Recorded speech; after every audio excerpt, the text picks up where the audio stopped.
Are Wrestling.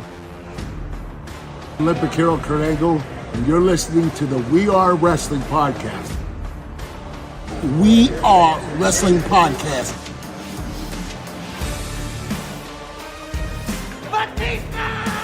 Let's flip and go. You're watching We Are Wrestling.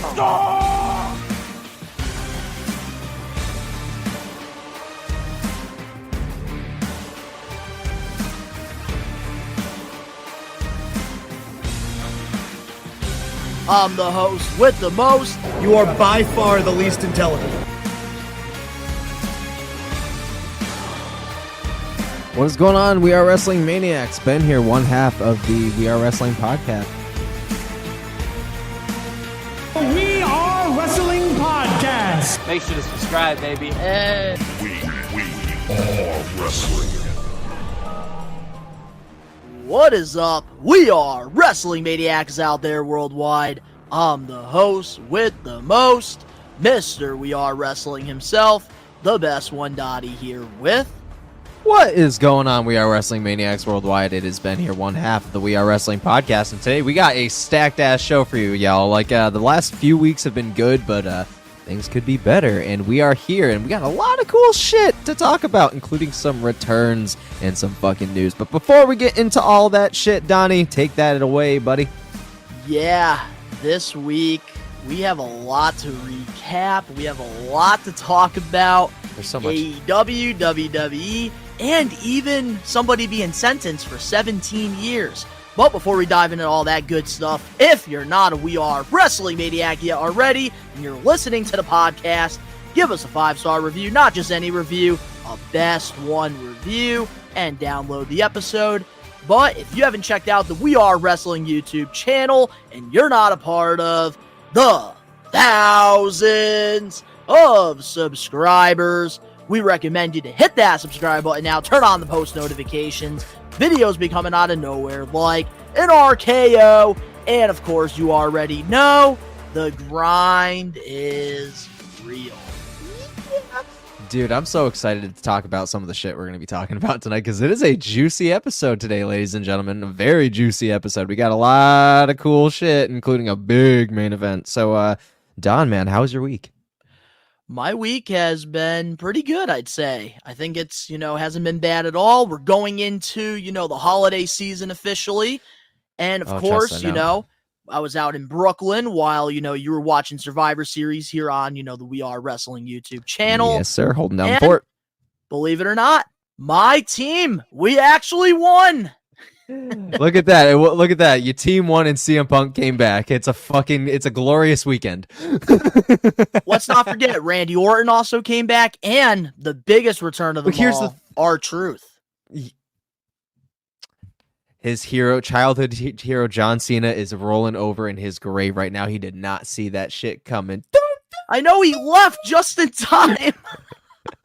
Yeah, dude, like all hell froze over this fucking weekend, man. Obviously, we're gonna unpack it, but I'm glad that your week was good. My week was stressful as fuck, except for yesterday. Yesterday was weirdly a good day, and it was ironically enough my birthday. So, another year older, another trip around the sun. It's been great, and also I want to give a special thank you and a shout out to the best one, Don, over here, for giving me probably one of the coolest birthday presents I never saw coming.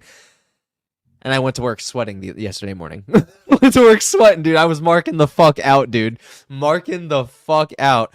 But if you guys don't know, you'll probably hear more about that stuff, because there was a little in conjunction with my birthday gift from a very, very special ex-WWE wrestler and fucking independent god of a individual, and hopefully we'll have him on this podcast very soon. But it was a very great birthday present, man, so thank you so fucking much for that, man. It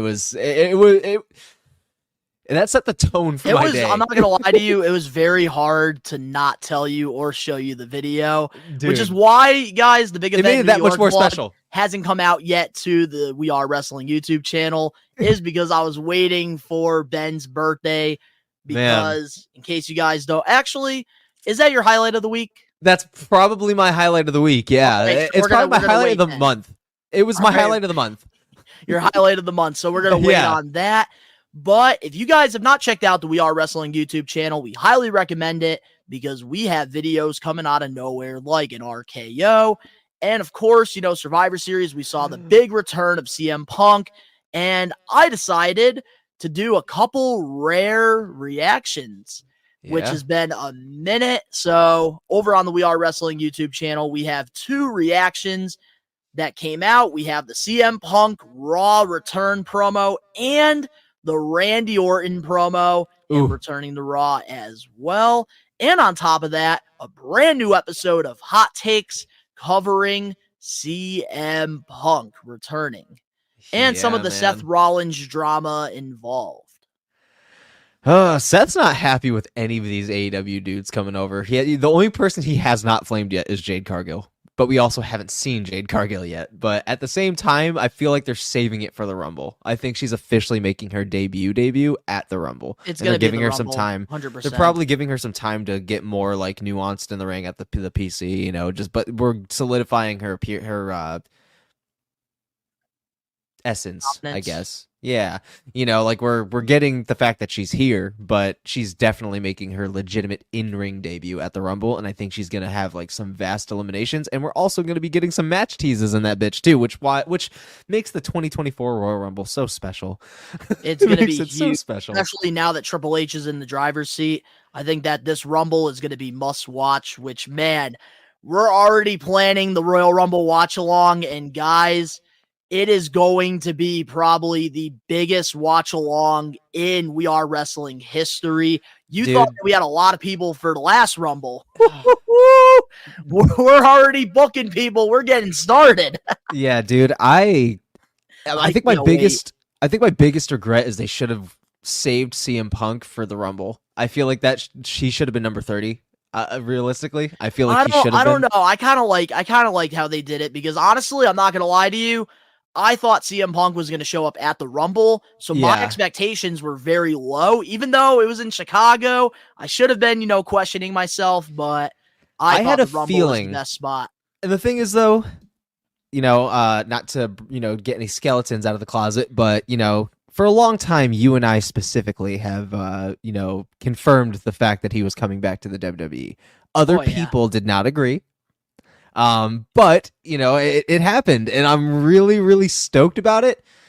I was worried about his first promo back at Raw. I was very worried, and I was kind of anxious. We're gonna wait on that. Yeah, we will. That's but all for the main event. Yeah, we'll talk about that. And like I said, the only thing I'll leave on that note is it left me anxious at first, but very hopeful by the end. So, but anyways, it's been a good week, man. But let's get into it. Let's do it.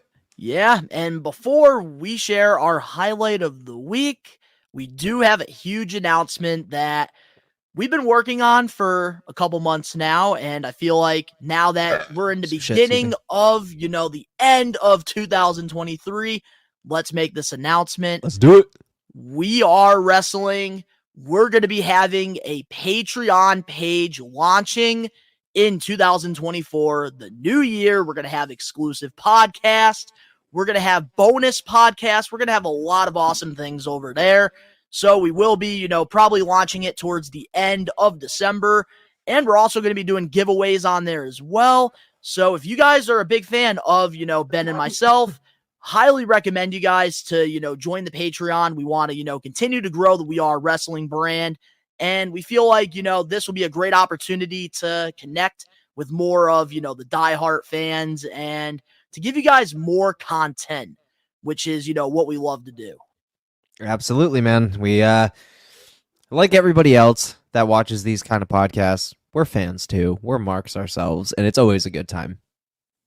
Absolutely. And one of the exclusive series that I will announce right now, just for, all the We Are Wrestling maniacs who tune into the podcast, We Are Wrestling. We're bringing back old school versus new school, except this time it's going to be the best one, Donnie, and the voice, Phil.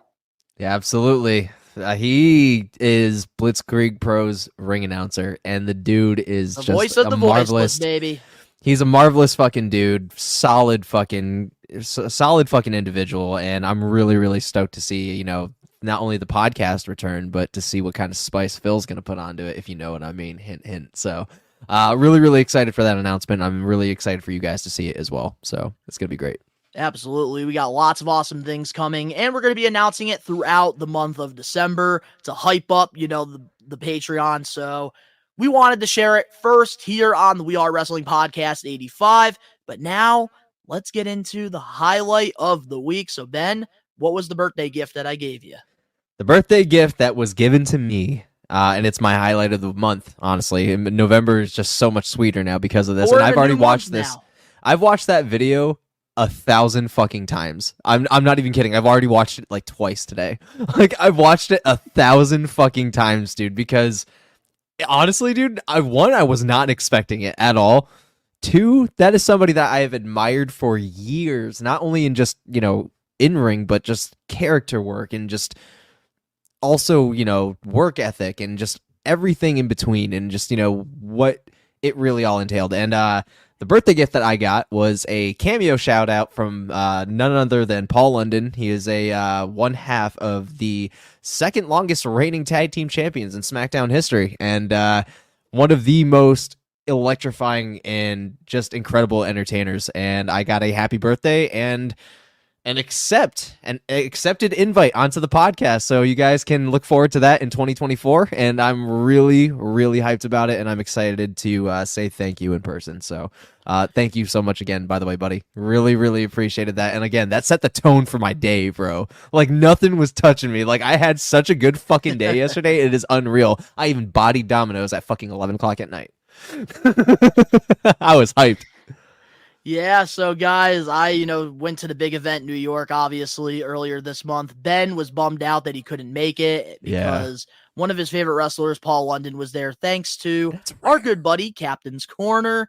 And, of course, I got the opportunity to meet Paul. And one of my goals, meeting him was, talking about Ben's fandom. And I knew his birthday was coming up a couple weeks. And I wanted to, give a nice little cameo, nice little shout out to Ben. And I'm not going to lie to you, I wasn't expecting the whole, podcast thing as well. That surprised me. And my dad was even in the background smiling. He was very excited about that as well. So honestly, I'm super pumped to get Paul London here on the We Are Wrestling podcast, or maybe one of our bonus ones over on the Patreon, but we'll have to wait and see. Happy birthday, Ben. This is Paul London. I know. Regardless of that, I hope you're having a great birthday. Sorry you couldn't be here at the big event, blah, blah, blah, whatever the name of it also is. But I got this, and I think we're going to hopefully set something up, and I would love to come onto your show. I'm imposing now, actually. I haven't actually been invited yet, but I would like to come on the show if you could make some time for me, please. Oh, absolutely. So, happy birthday, and we'll talk soon. We'll talk about it. My highlight of the week, besides CM Punk, obviously, because everybody knows, nobody thought CM Punk was really coming back to WWE after what happened. My highlight of the week, believe it or not, has got to be R-Truth, the segment on Monday Night Raw with the Jelly Rolls in the Judgment Day's clubhouse. And they ruined their couch. I love that segment. That was hilarious. And honestly, I really hope that they continue to do segments with the Judgment Day and R-Truth, because it'll bring, some more comedy to it, similar to Sami Zayn with the Bloodline. I think that there's a lot of potential there with R-Truth and, a Judgment Day feud or something there, I think. Man, not only one do I like to add to it, R-Truth is one of the most entertaining fucking wrestlers in sports history. The dude is just, not only is he phenomenal in the fucking ring for his age, the dude's over 50. So for his age to be, and also the shape the dude's fucking in is insane. He still looks young. I hope that he gets a slight repackage. I hope that he still stays the same R-Truth, but when the bell rings, kind of like what they did with Luke Gallows with fucking Festus, I hope that something changes. He gets a snap, so he's taken more seriously in the ring, but is sound as a comedic god on the mic. I would love that. I would love to see a solid run, because honestly, it's criminal that he's never been a world champion. It's criminal. The dude is built for it. Not in WWE, but he was an NWA World Championship he did hold the title back in the day. I get that, but I'm talking about WWE. That's the big one. That's everybody's fucking dream as a wrestler, dude. Everybody that has ever woken up and has had a dream about being a pro wrestler has always had two dreams: main event WrestleMania in WWE, and to be one of their world champions. That is a fucking dream of every single pro wrestler. That is everybody's dream. So I feel like it's criminal.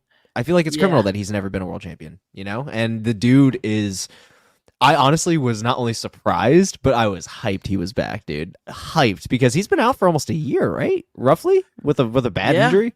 About a year. I want to say it was an injury with either the shoulder or like his ACL or something. I think it was his ACL because it happened on NXT, right? He took a dive over the ring and landed wrong or something like that? Yeah, it was something like that from what I heard. But I'm just glad he's back, bro. Dude, I gotta say though, my highlight had to be the Jelly Roll segment there with R-Truth. It was just absolutely hilarious. And I think that honestly, there's a lot of potential there. And I'm kind of excited to see like JD McDonough feud with R-Truth, because obviously after the segment, JD basically said like, I'm gonna take care of this. Could you imagine if R-Truth was the reason for fucking Judgment Day's downfall? Wait, what? The way that Sami Zayn broke up the bloodline single-handedly, not only was that one of the most fucking just electrifying and heartwarming like storylines of all time. Could you imagine that was what happened? R-Truth is the reason.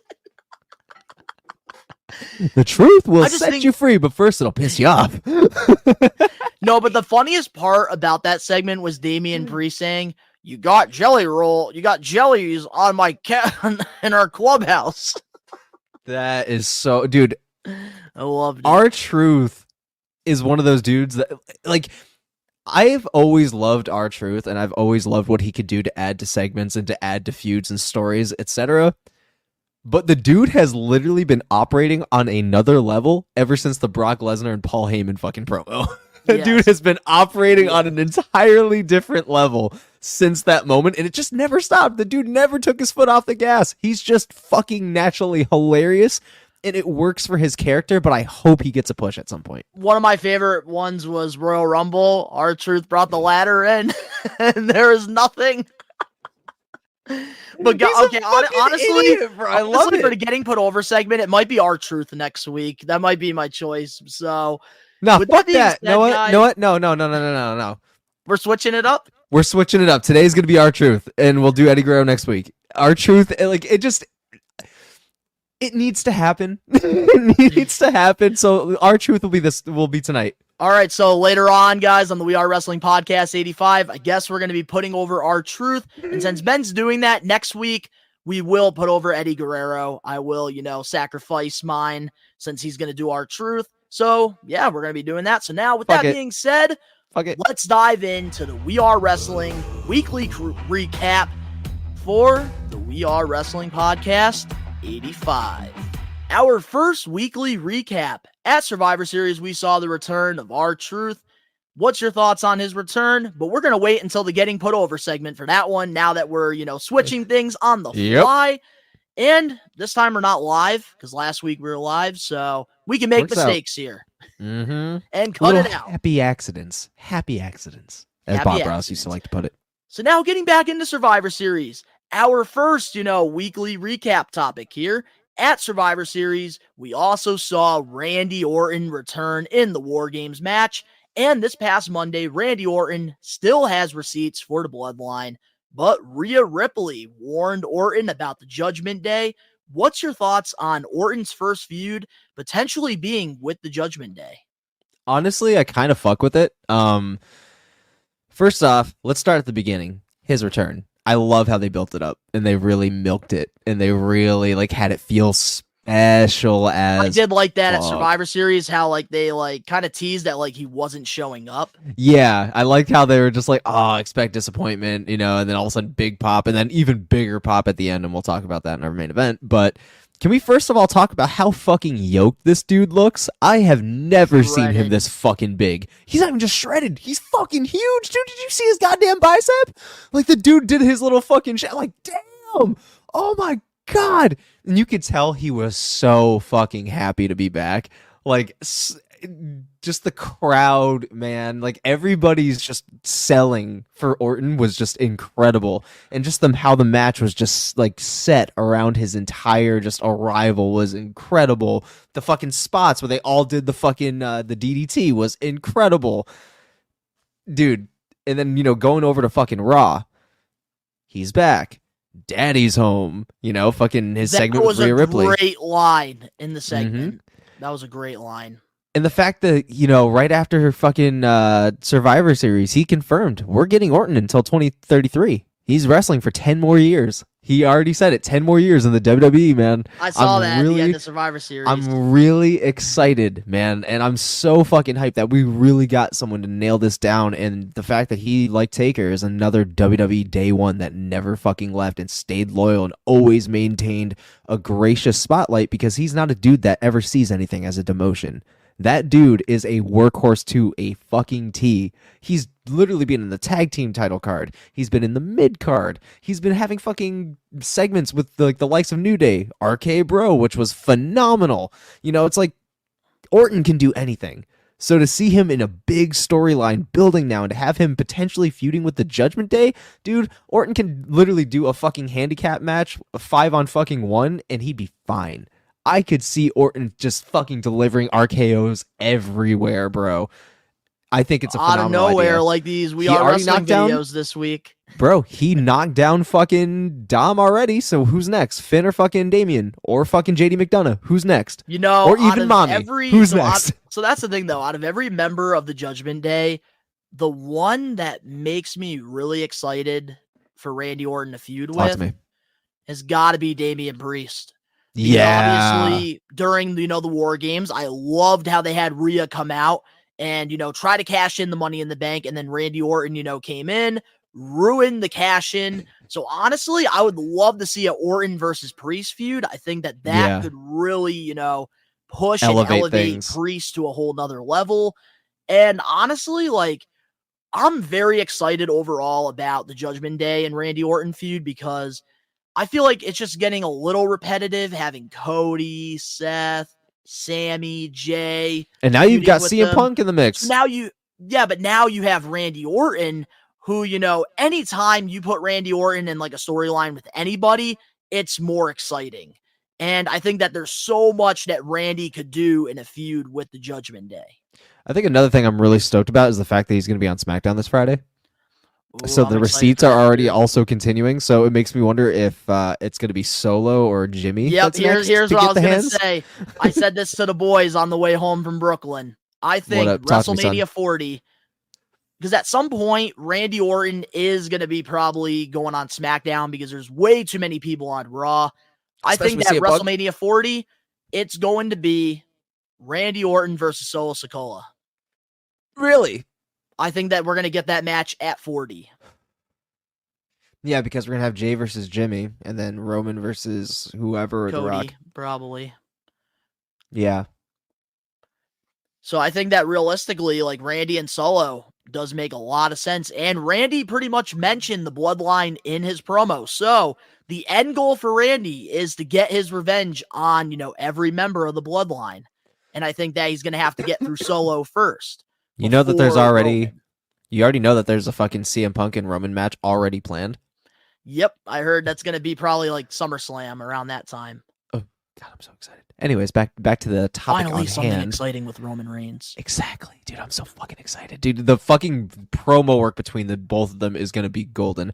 I'm excited. But anyways, back to the topic at hand.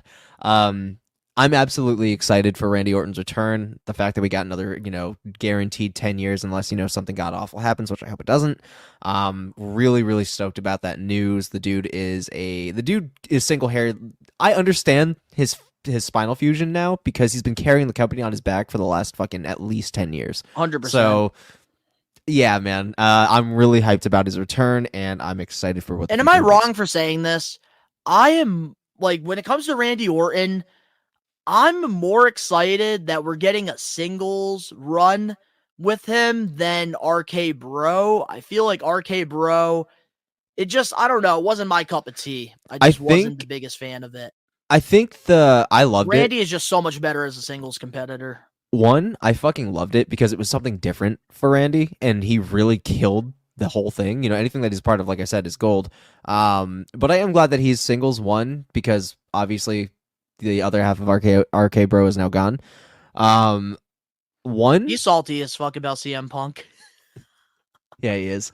One, I'm really excited, you know, that he's standing on his own 2 feet and he's focusing on what's after. But I think the whole premise of RK Bro, and I think this is like a low-key thing, and don't quote me, I'm just kind of insinuating here. It's not a fact, but I think the whole reason that RK Bro was a thing is because his spinal fusion was coming up soon, and like I'm assuming, like, you know, wrestling on an injury for so long was starting to catch up with them.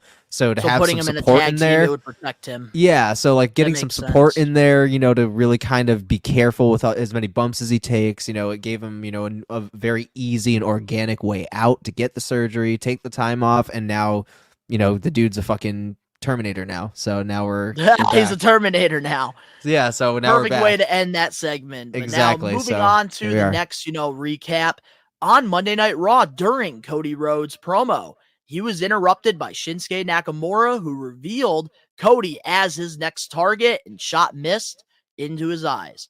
What's your thoughts on a Nakamura versus Rhodes rivalry?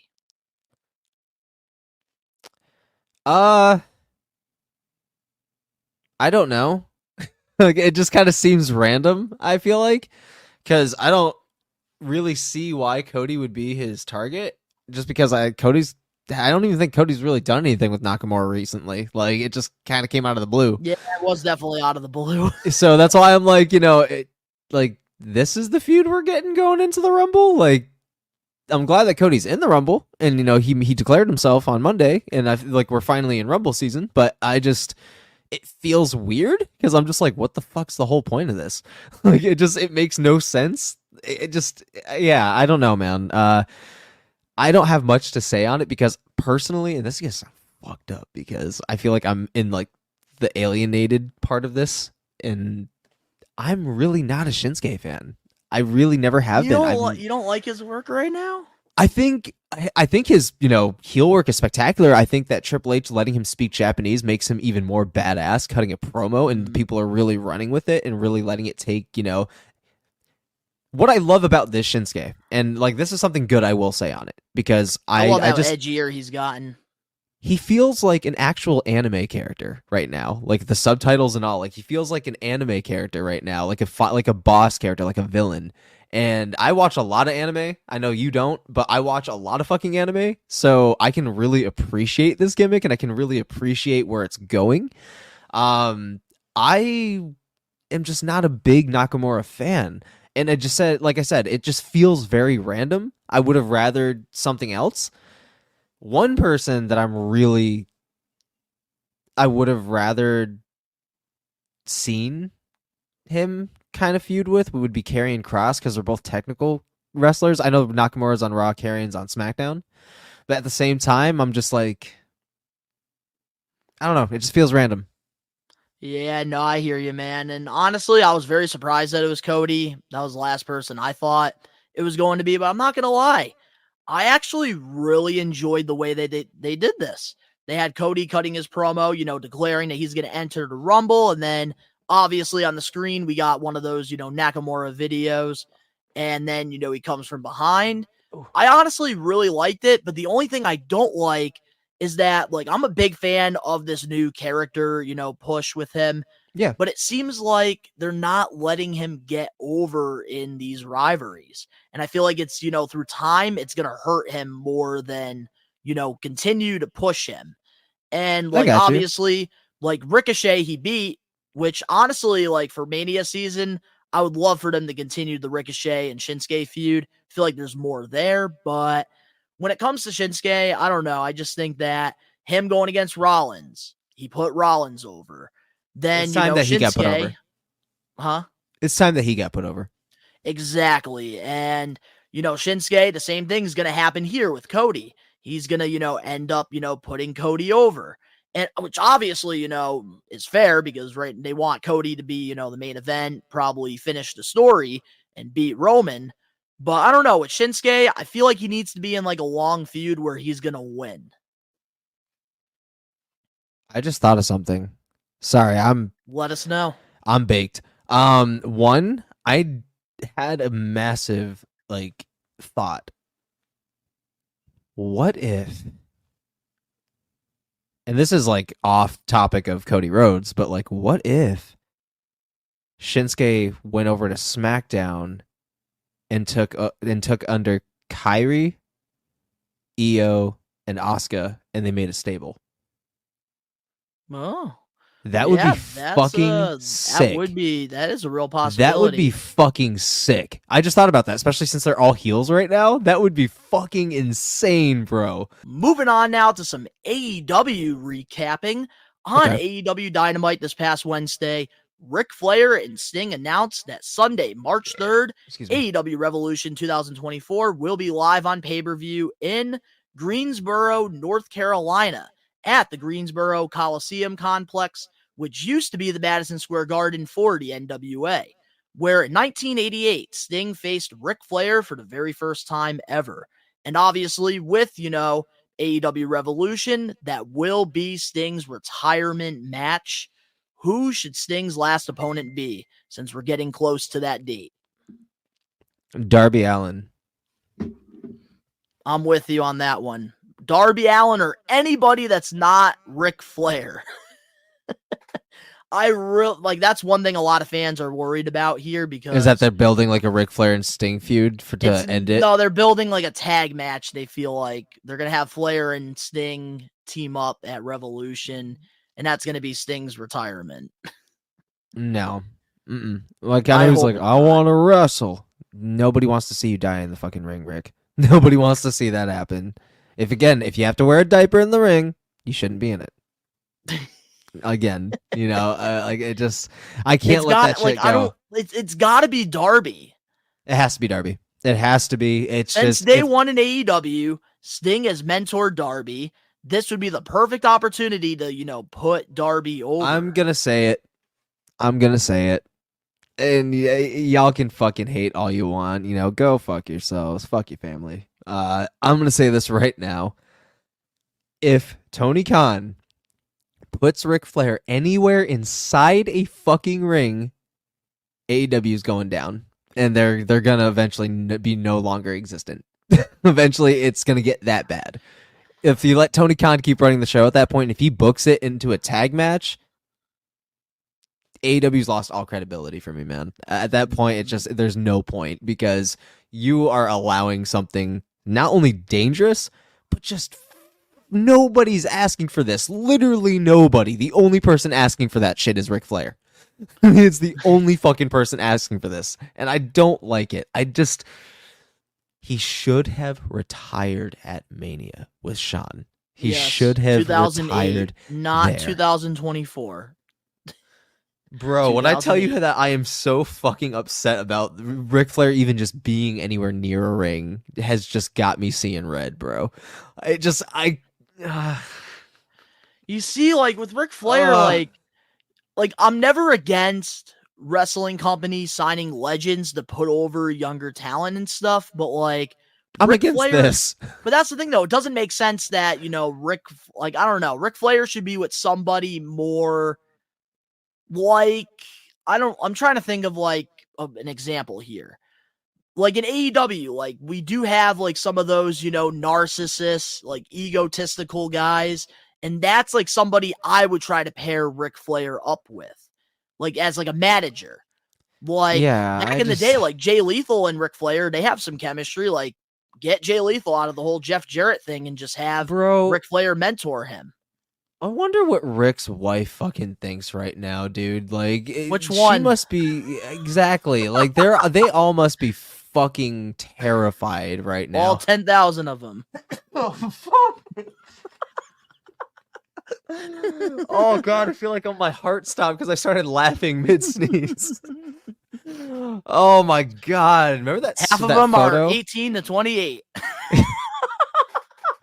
Remember that photo of fucking that surface that everybody thought Ric Flair was absolutely annihilating someone's cheeks facially on a fucking on a train? I know. I Yo. have no idea about any of Yeah, that. and he retweeted it saying that he don't ride trains, so it couldn't have been him. But it looked like the back of his head, bro. That Ric shit Flair looked just like rented Rick. the whole train. I was like, damn, Rick, he rented out an entire car just for this show. Woo! Woohoo! I don't know, like Ric Flair. No, but I feel like we're getting way hope too that off Ric topic. Flair's not involved here with Sting's last match. I hope Like, he's feel just like, there accompanying. Yes, like he could be there to accompany him, but like I kind of want Sting and Darby. That just makes the most sense. Dude, that is been the fucking deal since day one. Since Sting has been in this bitch, he has been locked with Darby and basically grooming Darby to be the next fucking Sting, and it's worked. Why aren't we booking that? Why is that not already being established and talked about? That is fucking here's my last thing senile. I am going to say about this before we move on, before I pop a freaking blood vessel. Yeah, how pissed please off don't. Ric Flair makes me on AEW Dynamite. Yeah, dude. The last thing I'm going to say Big L. here about this entire thing is if Tony Khan books Ric Flair in a fucking match here on Sting's last match, then clearly what Tony Khan said day one at that press conference, with AEW doesn't matter. Because I remember back in the day, one of the big selling points to get fans to tune into AEW was this. They said, and I quote, "We want to listen to the fans. We want to hear your criticism. We want your voices to be heard. And we're going to consider, what you guys are saying." And every comment I've seen from this, Ric Flair and Sting segment, which is why I wanted to, recap it.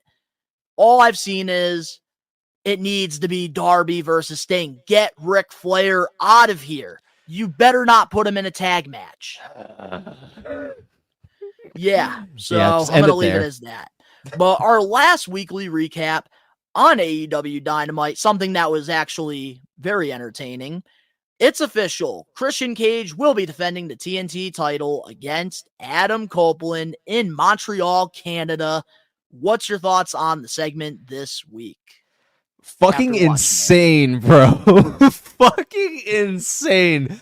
Like, this is like if anything could get me to watch AEW, this would probably be it. And it's unfortunate because it's two very established WWE guys that have fucking seen it all, done it all. Again, both were medically retired from this shit and are both back doing some of their best work than ever and have had some of the greatest feuds and storylines so far. And arguably, again, some of their best in their entire career. So the fact that this is happening right now, whoa. Two, whoa. That segment not only was super deep,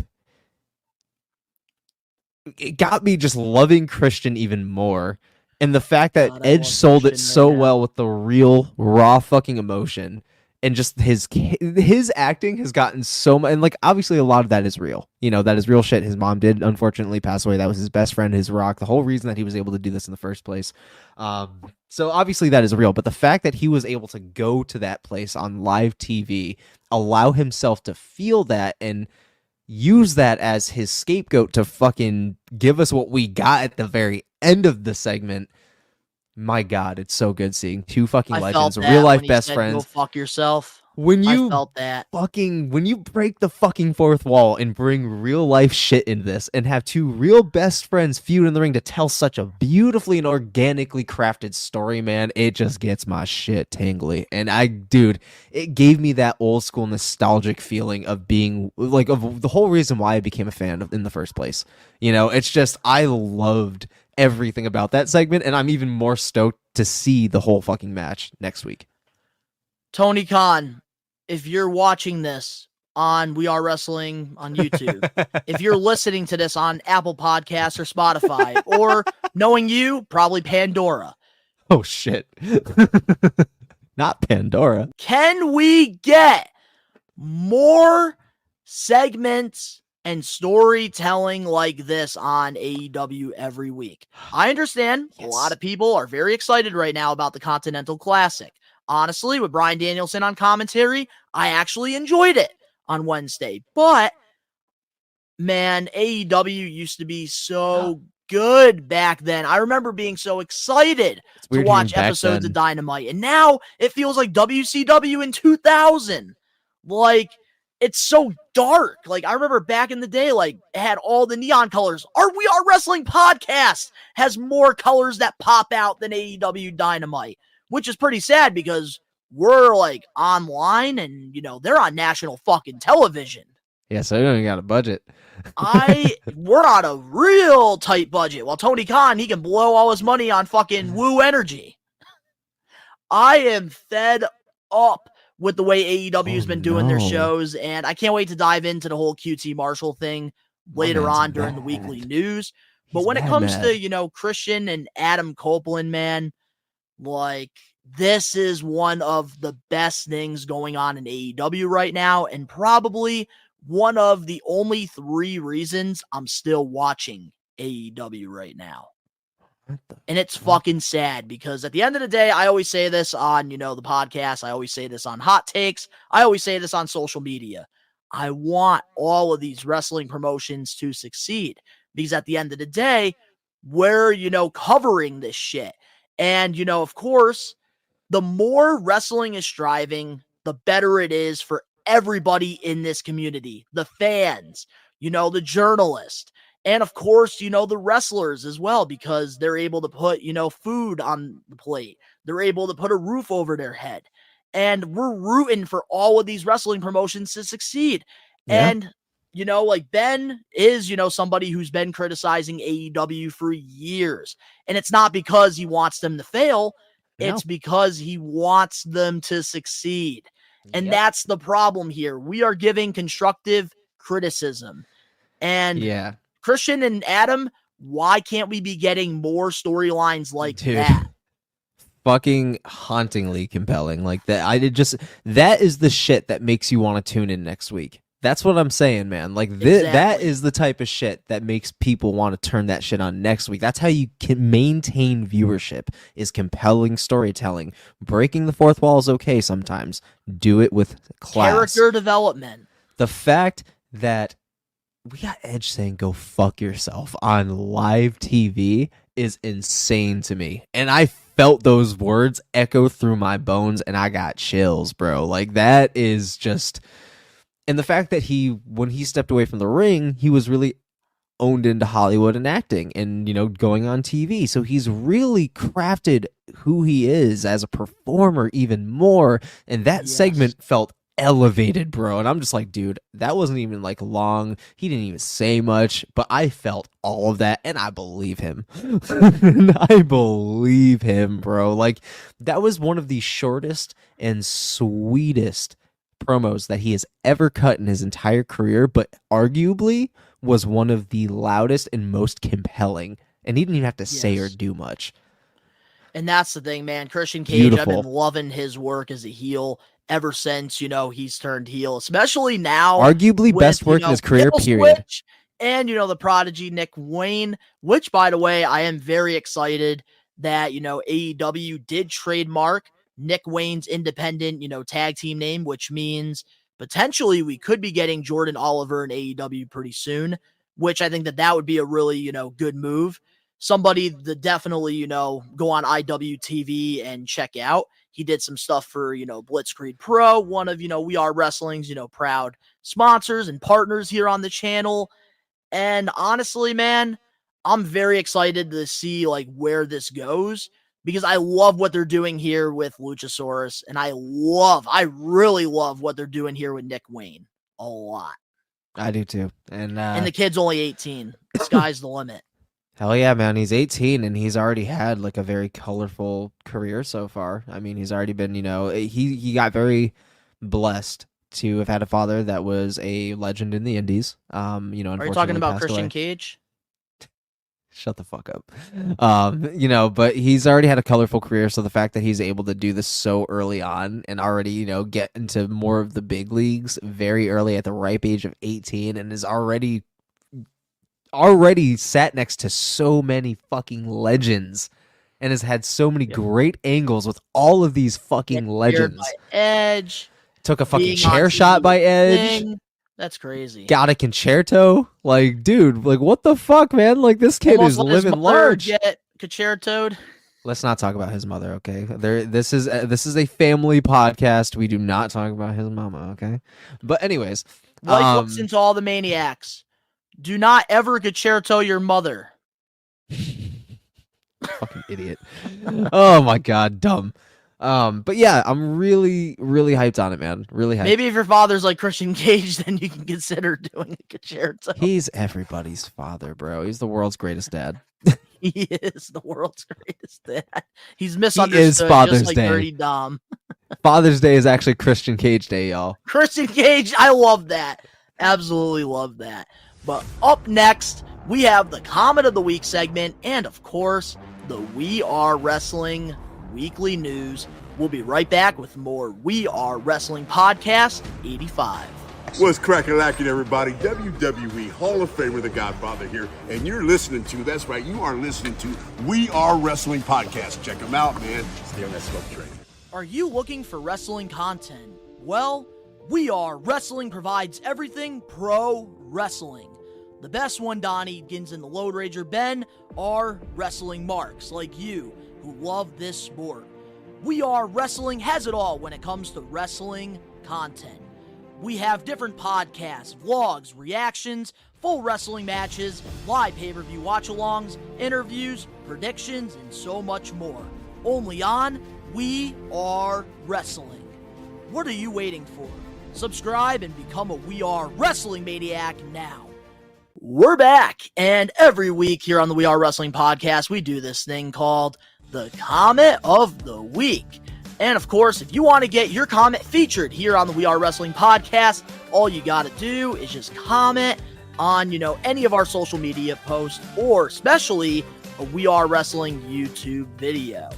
And this week we do have one winner, but there is one comment that I do want to give, a huge shout out to, and that is, one of our loyal We Are Wrestling Maniacs at Austin Gameplay Channel 2255. Hey. And he said this on my CM Punk reaction. When MJF did his pipe bomb, I watched a video from Don. Now, when CM Punk returned to Raw, I'm still here. Let's go, baby. Let's go. Love it, Austin. But now we're going to pick, comment of the week, because there's a lot of comments on, the reactions, obviously, and, the live watch along that you did here on the channel, and even, hot takes as well. So there's been a lot of videos up on the channel. So this week we have at Straight Edge Mikey 3967. First Straight time Edge in Mikey. the line. And he said this. What up, Straight Edge? Oh, this is great. And you would think that he'd say some good stuff about CM Punk, but he said, goodness. and still, WWE is trash. Of all of wrestling, CM my Punk, God. the best hypocrite in the world, is back. Wow. Whoopee! And in a month, he will be injured. In 6 months, be fired again from WWE because he will be a headache to the company. And did you see Seth Rollins literally after CM Punk came out? He was ready to jump up that ramp and beat the shit out of CM Punk. He hated it. My man believes everything he fucking sees. He's one of those dudes. Oh, God. Hey, I am believing the Seth Rollins stuff, too. Oh, God. Oh, God. It's not a work, it's a shoot. Let me be a fan.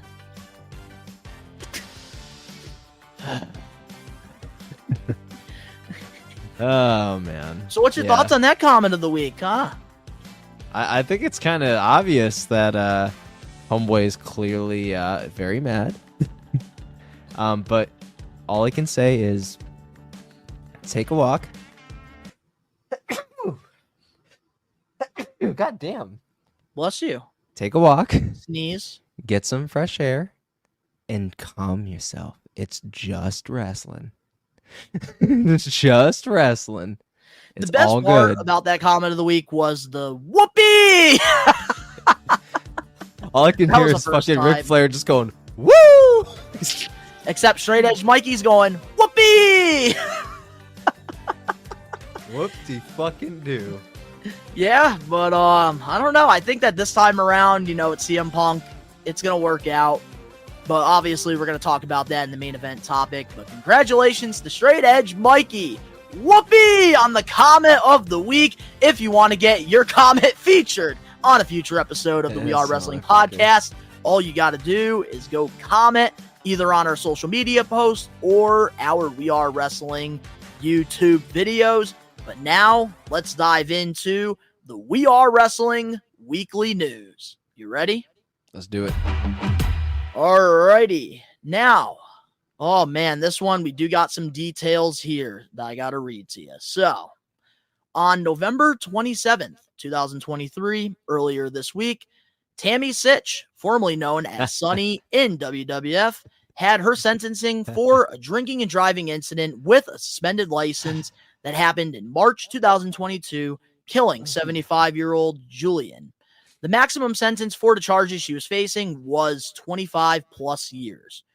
During the proceedings, they had psychiatrists talking about the trauma that she dealt with during childhood and adult life. The victim's brother spoke at the hearing. SYTCH told the judge that she promised to make changes to her life to make sure that this wouldn't happen again.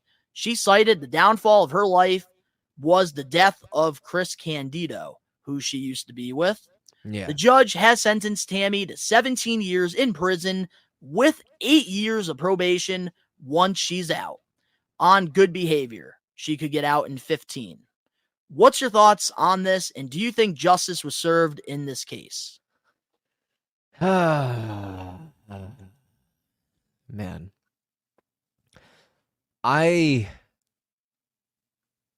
Fuck. Definitely This an is- eventful Monday. That's for sure. This has me divided a little bit. Like, it has me a little divided because, one, I'm glad she's getting punishment for what went down. You know, she killed somebody.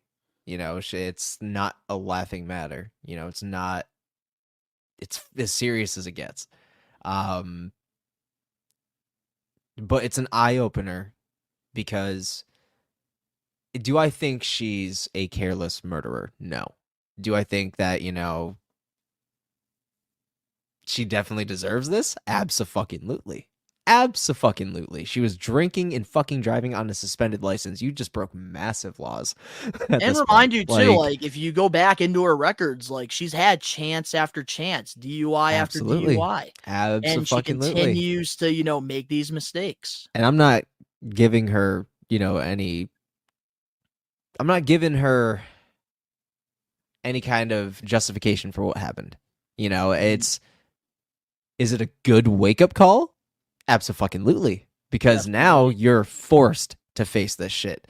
You have clearly substance issues. Jail's gonna straighten you the fuck out because there ain't no fucking alcohol there.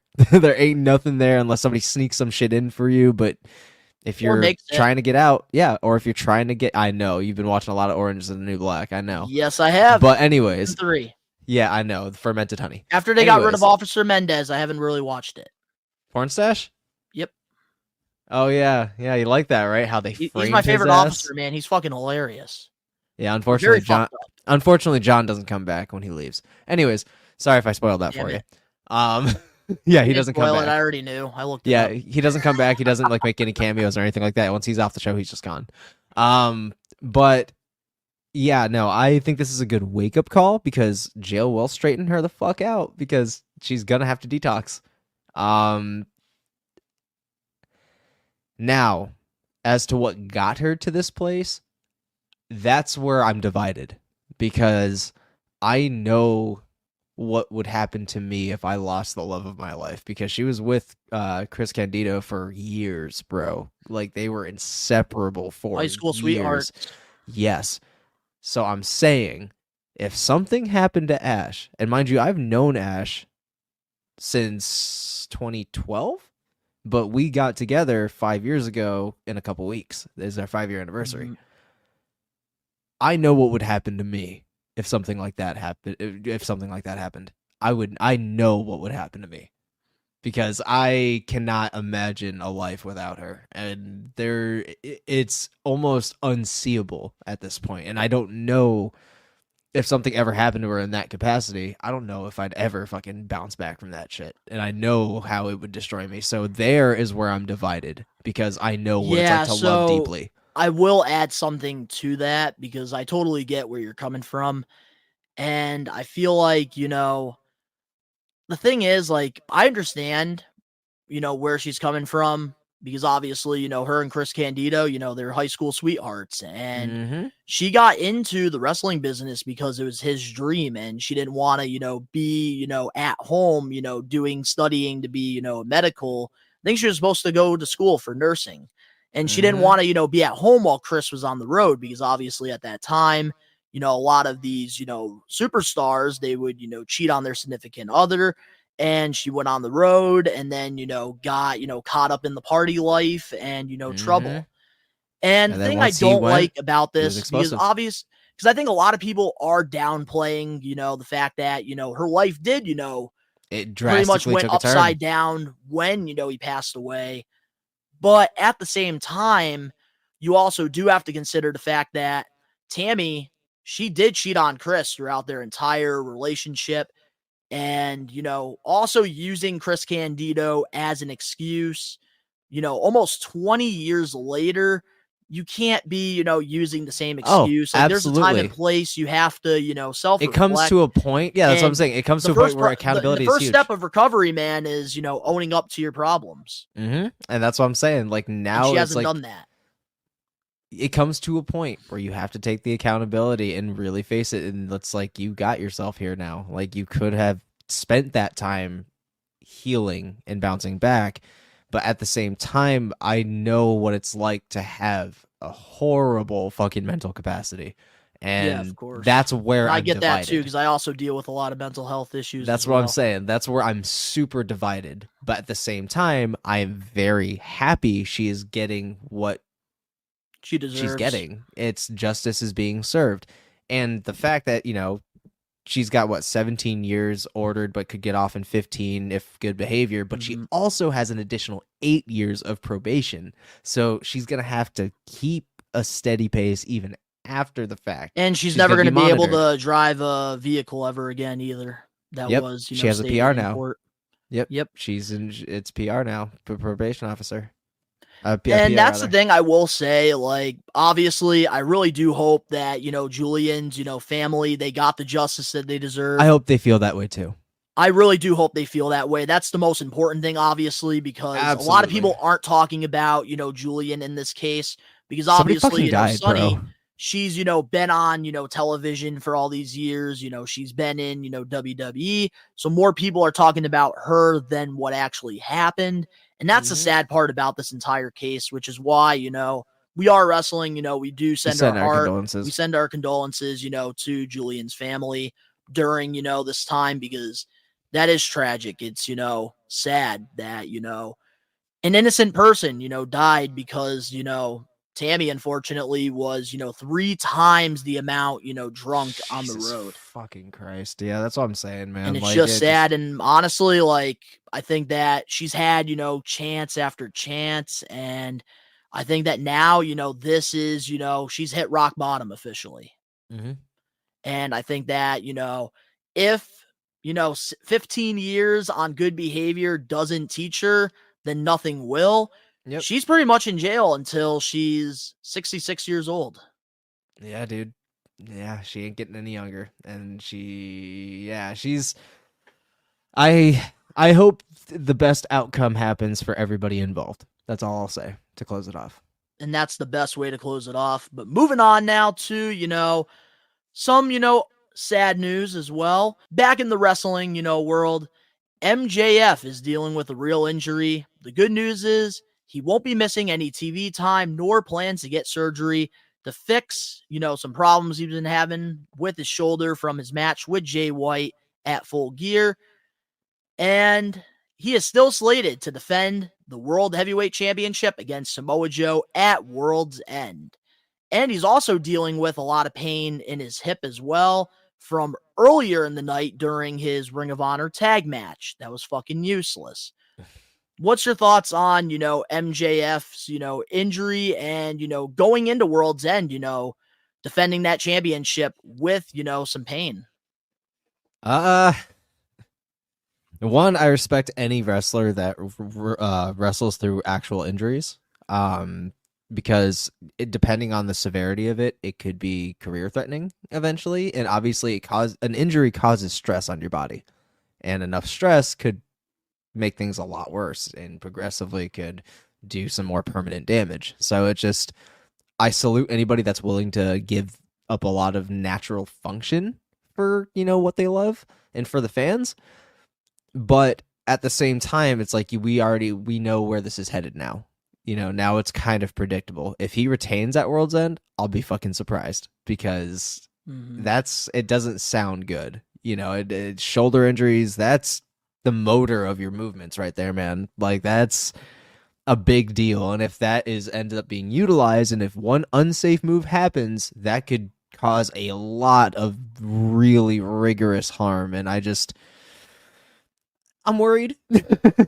I'm worried. Yeah. I think that's the best way to put it. I'm worried as well, man. MJF's the GOAT. I'm worried. He really is the fucking GOAT. And the dude my God, has he stepped up in just the last year, man. So if this is the end for a little bit, after World's End, it's been a hell of a first run, and then when he comes back, it's going to get juicy again. So it'll be, I hope the recovery process goes graciously.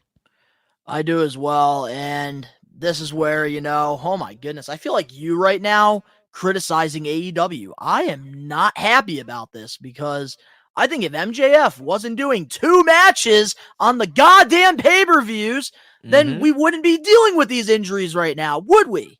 Nope. And dude, AEW is fucking injury city. It's the capital of it. Remind you, his tag partner that he won these fucking championships with is not even wrestling right now. So why the hell is MJF holding these championships? I don't even think he's been on an episode of Ring of Honor since winning the titles.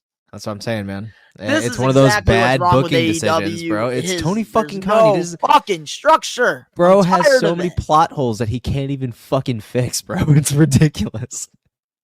For real, like, he's fucking building houses out of straws, and then the big bad wolf, Vince McMahon's coming down and blowing the fucking roofs off. Why do you think I'm so in and out of the idea of really diving in? Because, dude, it's just right when I get stoked, some crazy shit goes down that I'm just like, sour taste again. Now, I will give Tony Khan and AEW credit here. The pay-per-views are fantastic. Every time I do watch the pay-per-views, but the shows I get my money's themselves suck. So when it comes to World's End, honestly, I'm very excited to go there with you and, get that experience.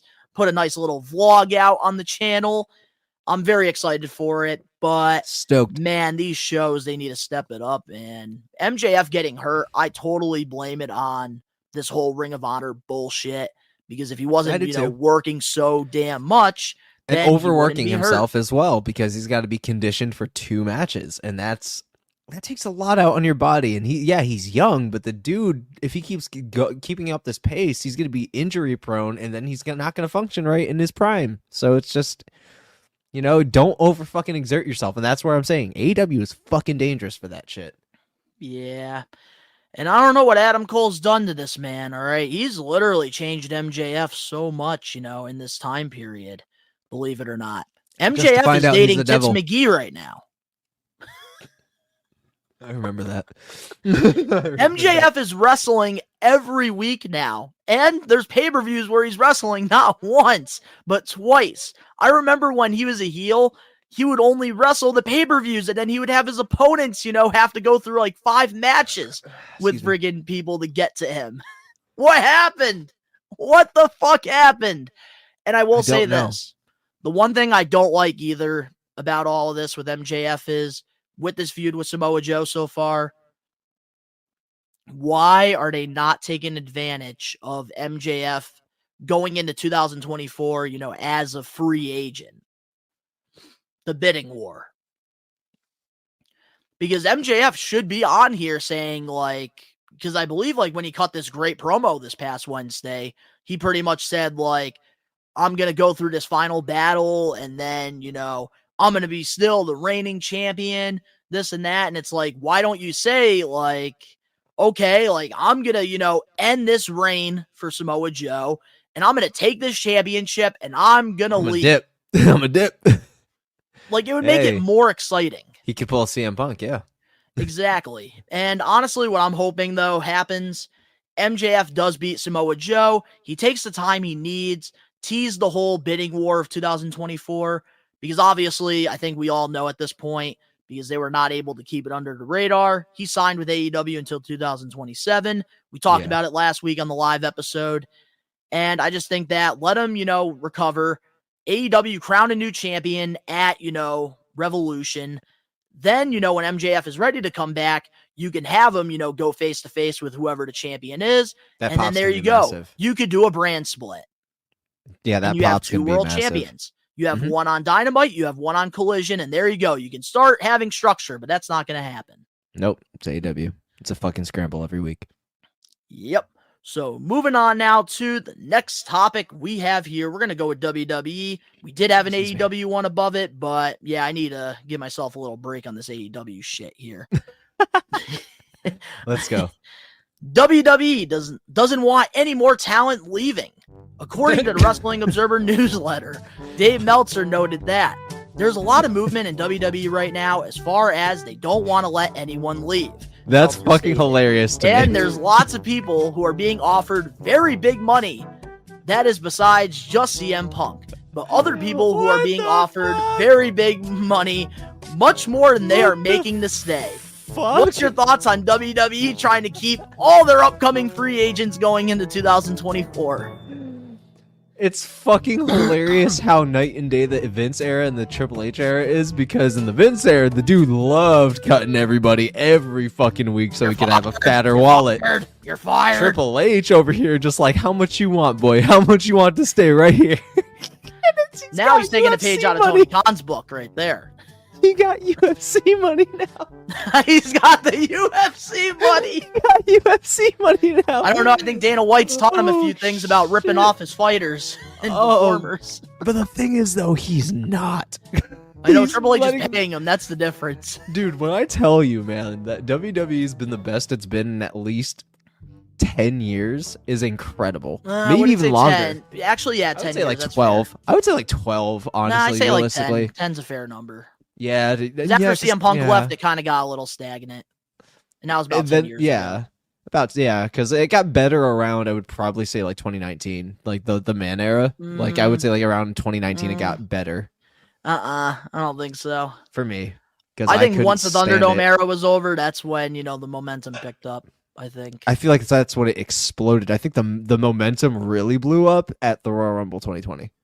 I think that's what it really fair. Honestly, I'll started. give you that one. That's a good shit. Was insane. We got a tease of it at Mania 2019, but fucking Royal Rumble 2020.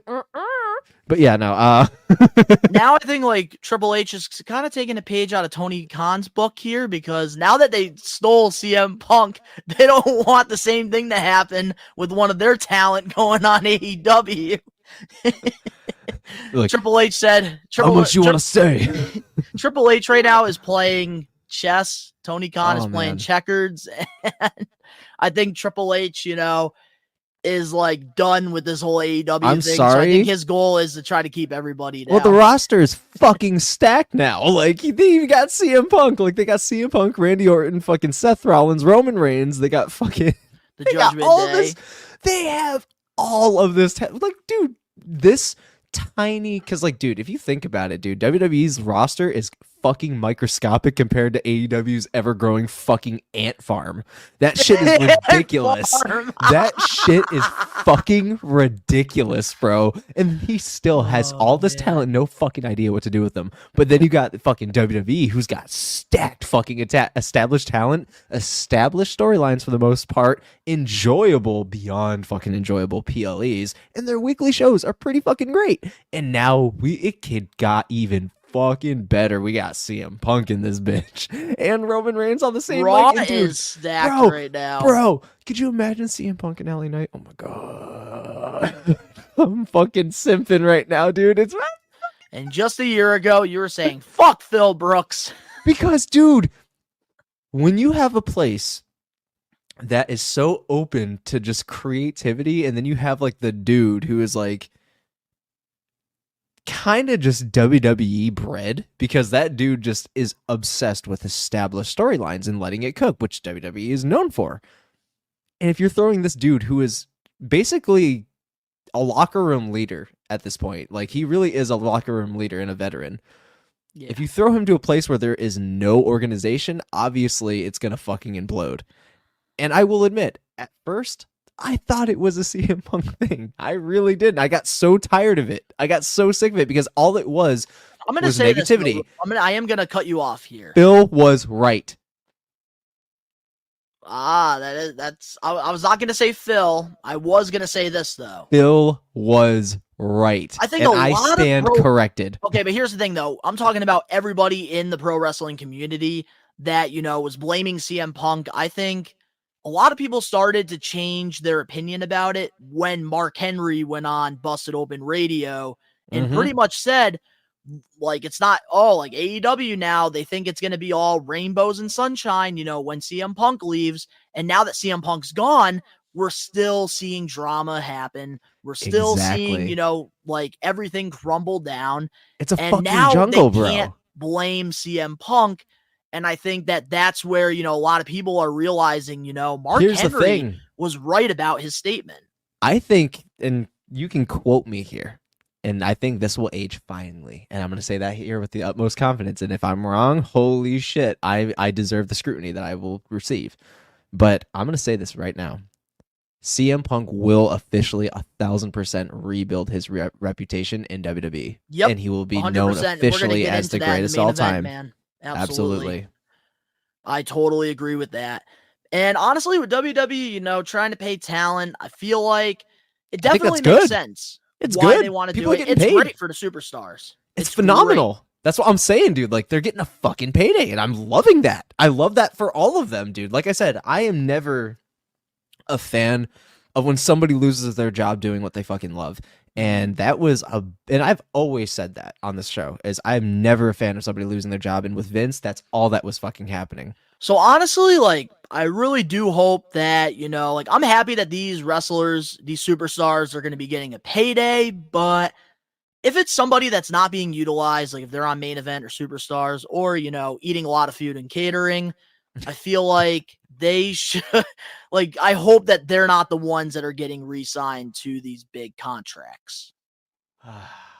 And there's some name Somebody in had to say it. particular, I will say this, there is one name in particular that I kind of hope he does, go back to New Japan or does go to AEW, and that's AJ Styles.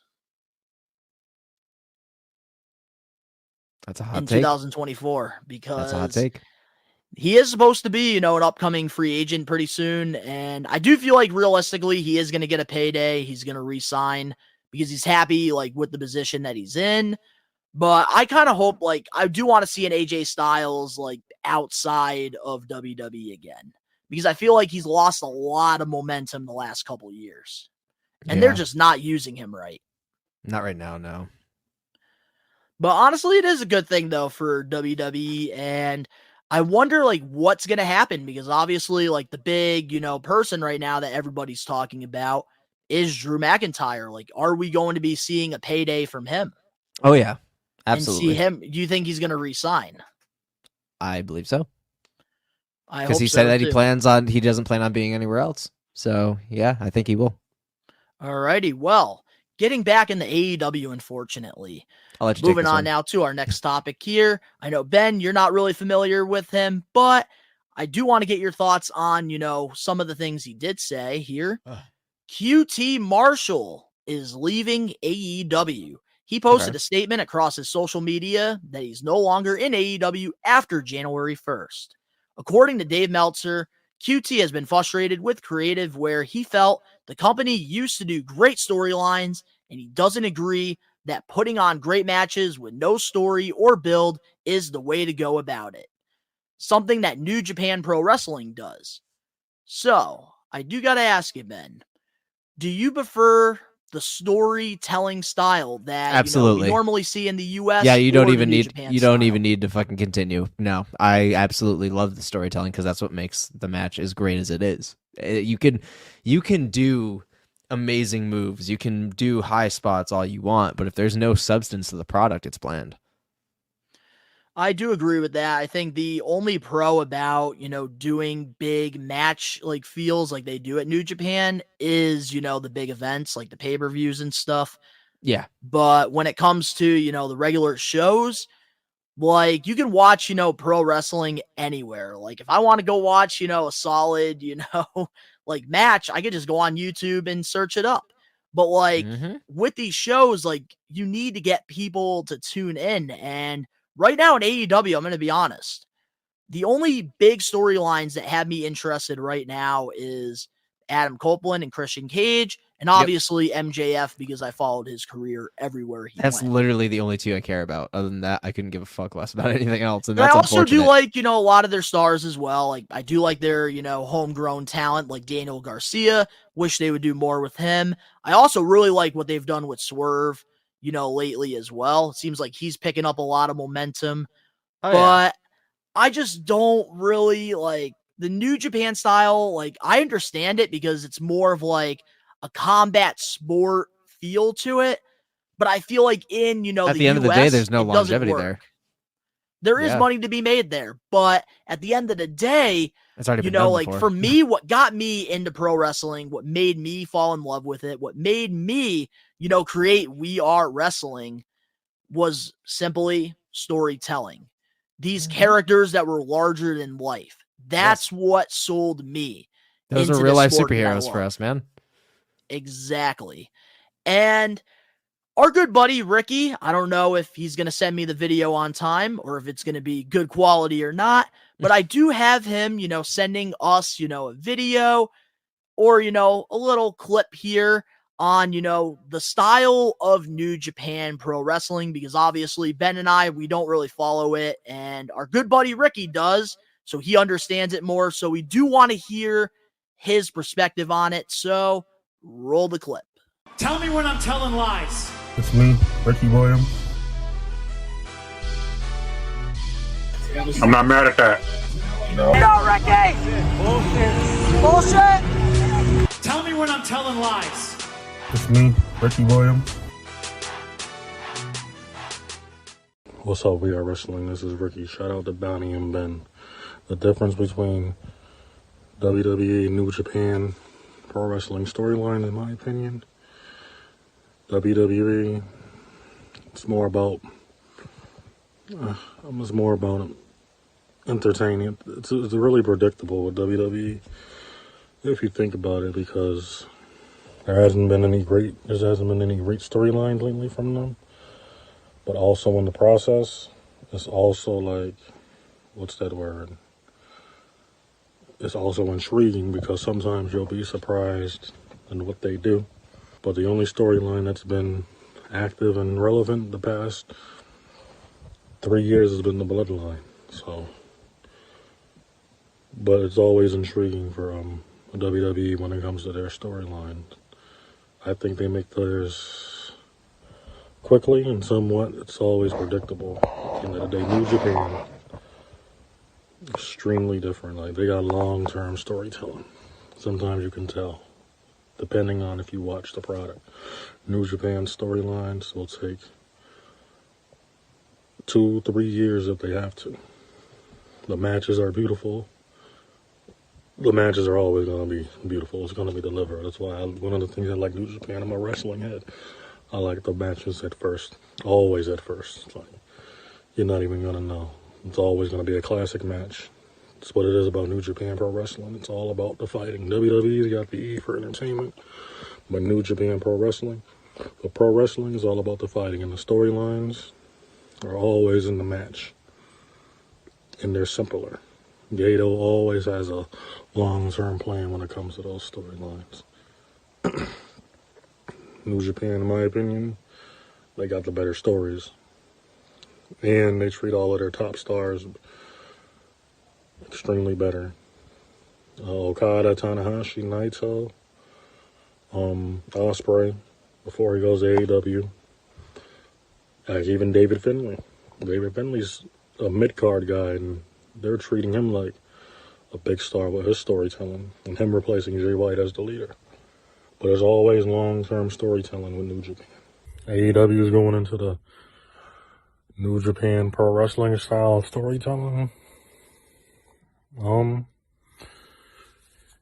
Based on what I've seen, it's kind of similar, not really. I mean, the only thing similar that I've seen is the Continental Classic tournament. It's comparable to the G1 Climax. Literally, the G1 Climax is literally the strongest, greatest tournament of all professional wrestling history, in my opinion. And I'm not just saying that because I'm a New Japan guy. It's still a young company. They still got time to grow. I don't think they should copy anything. I don't think they should copy New Japan. I don't think they should copy New Japan at all. I think they should just stick to their thing. Because AEW, they're still coming up and they still got time, but they shouldn't copy AEW. I don't see similarities in there. I don't see them taking their style of approach with storytelling, but I could be wrong in my opinion. But we can see like I said, the only thing similar is that Continental Classic tournament. It reminded me of the G1. And just get some good matches out of it. But other than that, I don't see any similarities yet. So now, getting back into, QT Marshall. Now, I am going to give my thoughts on, this whole thing because obviously I've been a fan of AEW since day one. And I think that this is going to be a huge loss for them. I think that, QT is one of those guys that, pretty much is somebody that is a jack of all trades. He does everything. And a lot of the times, the things that he's doing doesn't get credited. Like with QT, Cody Rhodes actually was the one that brought him in to AEW because pretty much, he had some producing opportunities that he was good at. He got some opportunities in Ring of Honor and stuff around Cody Rhodes' time. Yeah. And QT, is really good in the ring. So he has trained a lot of AEW homegrown talent, a lot of, Cody Rhodes's, prospects at the Nightmare, Academy.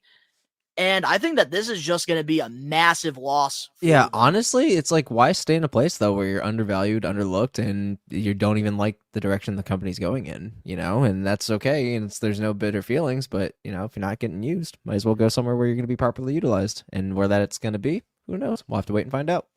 And didn't I say it, a little while ago about, these Cody Rhodes guys? They're all going to be leaving AEW coming one by one. MJF, it will be eventually, but right now, Tony Khan's giving him the bag that, he can't say no to. He's getting that Hulk Hogan pay.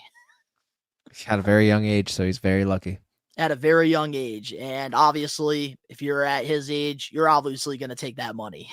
Mm-hmm. And you get to be the main event. You get to be the face. But honestly, man, with QT, I will say one thing, though. I guess, the thing that broke the camel's back was that CM Punk wanted to use Powerhouse Hobbs on Collision. And at the time, Powerhouse Hobbs was doing stuff on QT, TV. That was the whole character segment thing. Yeah. And pretty much QT Marshall felt like Tony Khan betrayed him by, picking CM Punk's side with, Hobbs over QT TV. I will say that's the only thing that I will say. Yeah. QT TV was not good. Okay. But honestly, I do wish, QT Marshall the best. And I think whoever picks him up, that's a massive upgrade. I definitely could see WWE picking him up as a coach, maybe at the Performance Center, and, maybe do something, backstage with WWE. Yeah. Or, I also could see him going to TNA Wrestling because they focus on a lot more storytelling as well. And he's somebody that, does still want to be a wrestling star at the end of the day. Yeah. But moving on now to somebody that you're familiar with, somebody that you love, the Young Bucks. Oh, they're getting repackaged. Hey, guess what? You want to know my take? I don't care. Hold on a second. You might care about this. Earlier this week, the tag team filed to trademark the term KTB Wrestling, Killing the Business Wrestling, and Super Dick Party.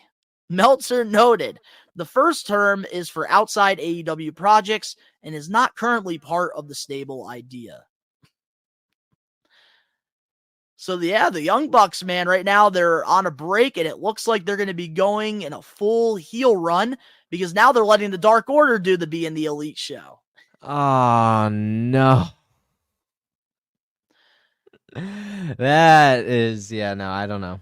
I don't know. I don't really care. Like, I really don't, because I'm that much not a Young Bucks fan.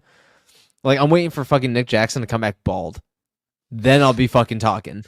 I'll be like, he finally did it. He finally fucking pulled the plug on that shit, literally. Honestly, no, I really don't. This. I really don't care. What's I'm gonna up? tell you the truth. I really don't care about this either. The only Thank reason you. I put this in our just to get a reaction out of me, you son of a bitch. Yes, on You the We son Are of a Wrestling bitch. Weekly News. I just wanted to get your reaction. Thank God, because I really don't care. Now, really I could have been more of a dickhead, Ben. Oh, if it no. wasn't your birthday week, we could have talked about Sasha Banks because there's more stuff coming out. She posted a video of her training, and it looks like there's speculation that she is going to be going back to WWE most likely in 2024. But obviously, we're going to wait until we get a little closer to that because I think more stuff will come out within the next month or so. But now moving on to our last, weekly news topic. According to PW Insider, TNA Wrestling made a massive offer to Will Ospreay before he signed with AEW. Most likely the largest offer to a single star since Anthem took over ownership of TNA Wrestling or Impact. It was, I guess, according to, multiple reports, a 7-figure deal. What's your thoughts on this, and what does this mean for the future of TNA? Because that's a lot of money for a company that, is dying. Yeah, that is a lot of money. And it depends on where that 7 figures. 7 figures, holy shit. Yeah, that's millions. I was just thinking about that. I was like, that oh, is, fuck. I believe, 10 million or more. If I'm mistaken. No, it's in the singles. It's in the singles because 6 figures is like the 100,000s. 100,000. Yeah, so 7. Okay, so that's the single figures. It's like $1 million. So AEW probably gave them 8 figures, probably. I wouldn't say 8 figures, but at least maybe like 10 million to. See, I wouldn't even say that high. I guarantee they offered him $1 million 6 to a 8 year. million, probably. Yeah, so maybe less, maybe like 4 to 5. And we do want to give the Maniacs heads up. We are speculating the number. It's not disclosed. It's not confirmed. So we're shooting the shit in real time. The shit, basically. But yeah, no, that would have been life changing for TNA. That would have been such a big move for them. That would have been massive. But yeah, because I guess they also offered a lot of money to CM Punk too. Oh yeah, I believe it. But with no TV deal, that's the issue. Yeah, it's like that's the big problem. It's like nobody really can get access to Access TV. Not many of us. My slogan there. I should trademark it. No, I don't have access to Access. I don't have access to Access TV. Bet. But here's the thing, I will say this. TNA definitely has a bright future, but I think that if they have this type of money, it's time to invest in a solid TV deal. NWA was actually very close to getting one on the CW, which we don't even know what's going to happen with that. So if they could do it, TNA should most definitely be able to do it.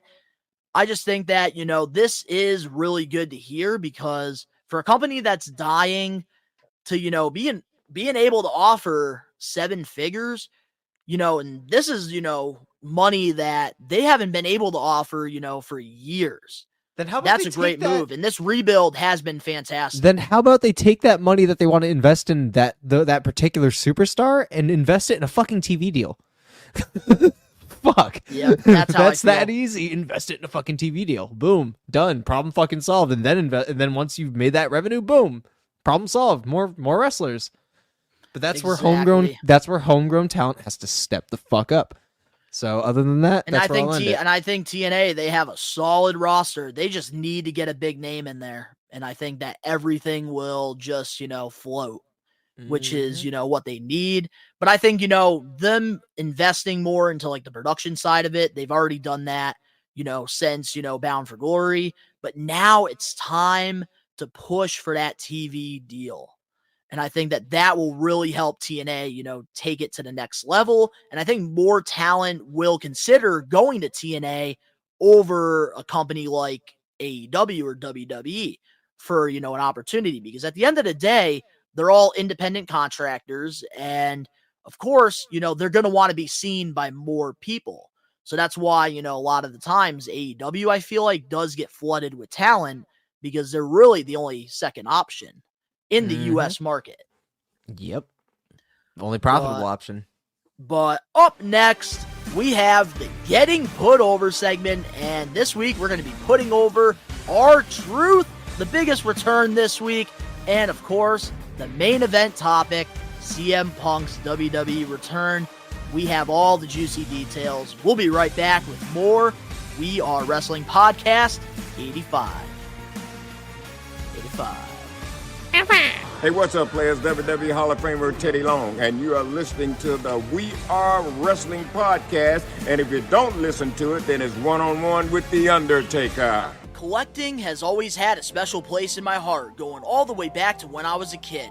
I remember my parents taking me to Toys R Us and waking up on Christmas morning to a bunch of new action figures. I had bins filled with thousands of rare WWE, WCW, ECW, and TNA figures through the years until, unfortunately, I ended up selling my whole childhood without knowing the true value of my collection. 2 years after I made that horrible decision, the pandemic hit, and I realized there was a part of me that felt missing, and that was collecting. My whole life, I've loved collecting wrestling figures, wrestling memorabilia, classic video games, Nickelodeon stuff, sneakers, Funko Pops, and even Angry Birds. As time went by, I decided I wanted to get back into collecting, except this time, document it and rebuild my collection over on Best One Donnie. So, if you want to go back into time and relive my nostalgic memories, subscribe now.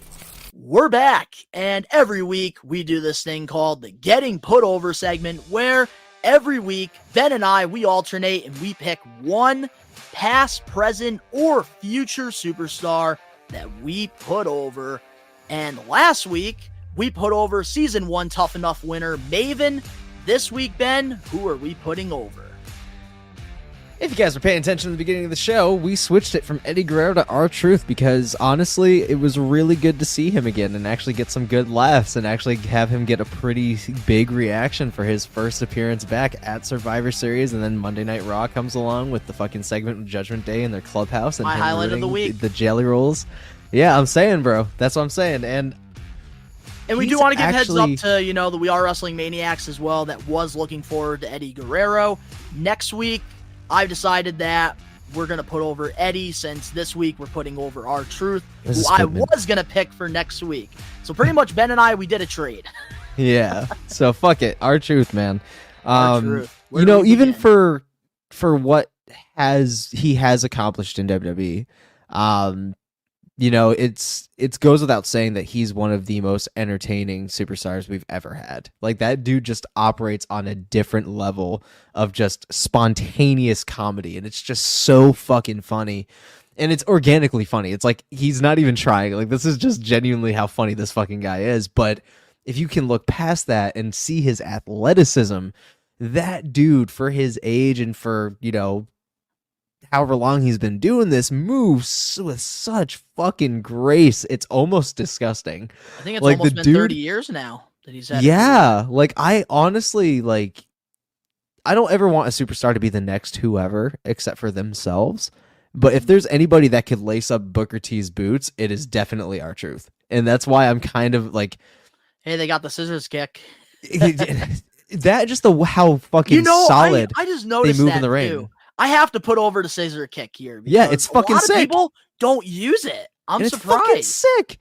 It's fucking sick, bro. And you would think, in today's, wrestling, that move would be overused, but it's really not. I remember when that finisher was fucking, that happened, there was a good chance you were done. Because that shit was sick as fuck. I love the scissors kick, bro. And the fact that R-Truth delivers it with such elegance and such fucking just finesse is just, again, another fucking topic for another time. But, looking back at his career, his heel work with Lil Jimmy is some of my favorite moments. But now, before we get into WWE, though, I do want to put over his, early run in the Attitude Era, because a lot of people don't know this, but R-Truth actually, was in WWE before 2008, and it was back in 1999 with Road Dogg, and I believe he was I really can't pronounce his name that he was back in the Attitude Era, but he had a tag team with the Road Dogg for a little bit. And then, he got released, and then he went over to TNA Wrestling when, they first came up, and he ended up winning the 10 pounds of gold. Was it as Ron Killings? Yep, as Ron Killings. And he had a great run over there. Even teamed up with Adam Pac-Man Jones, one of my favorite moments in TNA. And then, of course, went to WWE and had a legendary run. Oh my God, dude. And the crazy thing is, it's not even over. Dude just came back at Survivor Series. I'm really excited. I wasn't expecting where we're going. His return. I really want to see that dude back in a ring more on a regular basis and in more. And I'm going to tell you something that was pretty funny. So, what up? On the way to Brooklyn that morning, we were just all shooting the shit, talking about wrestling. And my buddy, Cash Out Sherm, said, "You know who I haven't seen in a while? Who's that? R-Truth. Is everything all right with him?" And I told him what happened, because obviously when it comes to wrestling, all my friends, they go to me because I got the scoop and I keep them in the loop. And with, R-Truth, man, I told him he tore his ACL, this and that. And then my buddy Jordan says, "What if he comes back tonight?" And then it just kind of just went in one ear out the other. I'm just I don't know. I don't see it. And then it. boom, he's back. Boom, he's back in a fucking potato chip commercial. Only awesome. R-Truth can do that and get put over. Mm-hmm. I know if I'm trying to sponsor or advertise something, R-Truth, if I had to pick somebody, it's R-Truth. Absolutely. Like I said, anything the dude does, it has and will forever be legendary. And I hope that his final run is something sweet. I don't know if it's his final run. I don't know how much longer he plans on doing this, but I hope that, there's some unanswered, unfinished shit to do. I hope he's got a push coming. I hope that he can have more of a serious run in a way. So, I'm hoping for the best. Absolutely. And, with R-Truth, one of my favorite moments in his WWE career, it's got to be 2011 heel R-Truth. Yes. I love the feud that he did with John Cena during Capital Punishment. That was one of the highlights of 2011 for me. And I just remember, R-Truth, drinking, the Coke, and then also, smoking a cigarette on PG WWE TV. That was wild. Yeah, dude. Yeah, R-Truth, he was just, he's there's so many different eras of R-Truth that is just incredible. Even his 24/7 bout is just remember, the beginning of it with Drake Maverick. That was good stuff. In my does opinion. does the 24/7 title have a shit taste, and the fact that it's finally gone is great.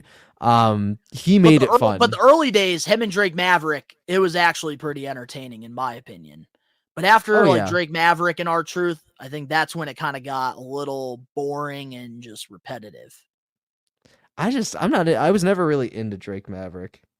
Well, I loved what they did because they did the whole, wedding thing. They also did, the hotel room. I remember the Drake hotel being room in his tighty whities, and R-Truth pins him on the bed and gets the title. And fucking books it. But that's what I liked about the whole Drake Maverick and R-Truth thing was they actually did segments all over the place. They had chemistry. And that's what really made it so compelling and entertaining. Because back in the day with, the 24/7 Hardcore Championship, that's what I liked about it. Was they would go to these odd places, like the circus, pretty much like an Adventureland or like a Chuck E. Cheese. They would go all over the place, the airport. So, that's the stuff that I really enjoyed, and Drake Maverick and R-Truth, that's kind of what they did in the beginning of the 24/7 title run. Yeah. Which made it good, and then, of course, everybody in catering, they start chasing him backstage, and it's the same old shit. It pissed me off, and this is off topic, but it pissed me off seeing fucking Jeff Hardy running around for that shit. It really pissed me off. And it only happened once. It only happened once. But why couldn't R-Truth be the last champion? I don't fucking know. At least it was Nikki Cross, and she had like enough fucking lack thereof conscience. She to missed throw it in away. the trash can. Oh man, okay, we need to get back to putting over Yeah. R-Truth because we're like getting a little negative here, and this is the one segment where we can't be negative, toxic wrestling fans. But to end it with R-Truth, I just wanted to put him over and What's just one of your say favorite how matches with him? the one you mentioned with John Cena.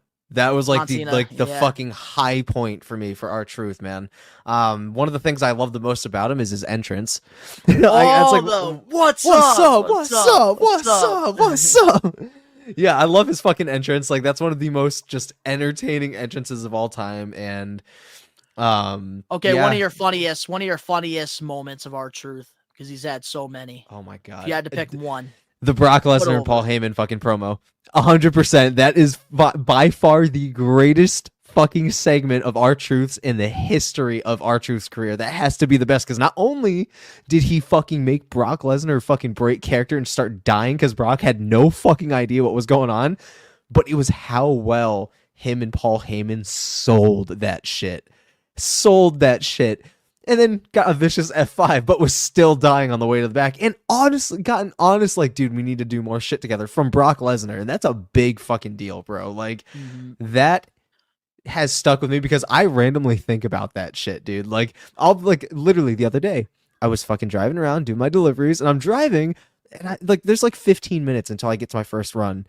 And I just start fucking dying just to myself because I remembered the segment when he was just like, "You will go over the top rope, Paul Heyman." And I just started fucking dying.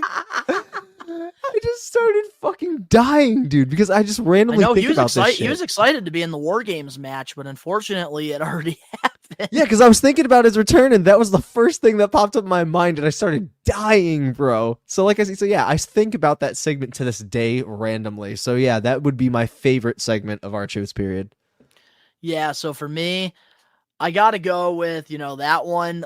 Or I also really did like the whole Royal Rumble thing with the ladder. I thought that was pretty funny. That would he running out with a ladder, went to go climb up and chase nothing. And he was like, "The fuck is it?" And then also I remember this time too, where like they had all the wrestlers in there for like Money in the Bank, and then R-Truth is just like excited, like he wants to be in it, and then Corporate Kane is like, "R-Truth, it already happened," or something like that. I forgot what it was, but it was hilarious.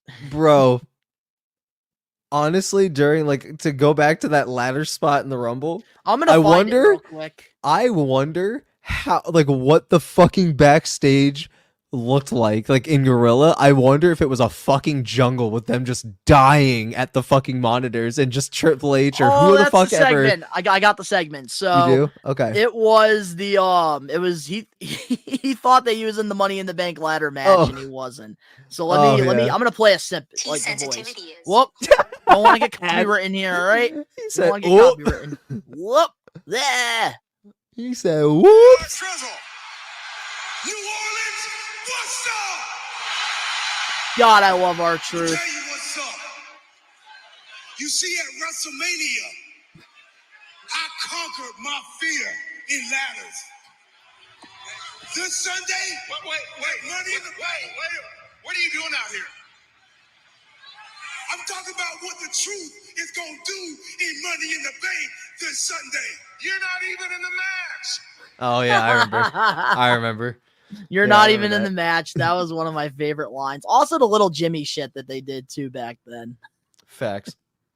Yeah. So, honestly, man, R-Truth, I think that he's had such a underrated career, and I hope one day that he does get inducted into the WWE Hall of Fame, because you don't always have to be a world champion or win the big ones to, be a Hall of Famer, in my opinion. No, he's going to the Hall of Fame of 100%. And I don't know if you ever watched like his documentary, like the short one that they had over on WWE Network. Mm-mm. Well, there's like this one documentary where like he kind of talks about like the struggles in his life and like where he's at now. Yeah. Highly recommend checking it out. Definitely.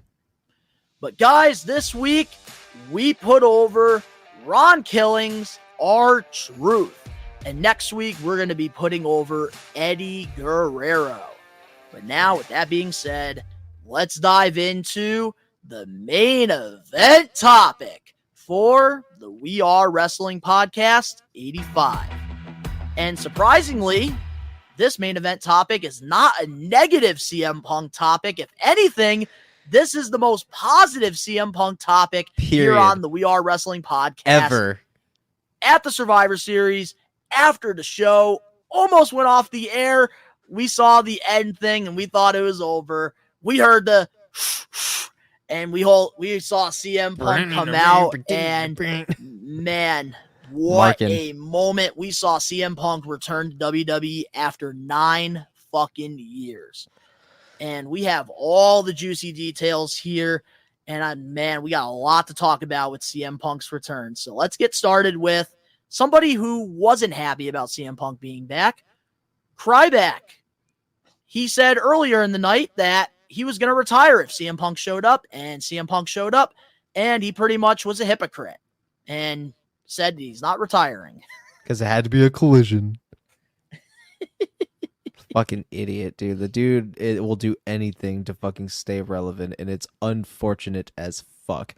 But on to CM Punk's return, this is how it should have happened in the first place. Like, this is where he should have been in the first place. This is where he should have came back. Unfortunately, timing didn't work out because Vince was still helm of the company when he made his pro wrestling return.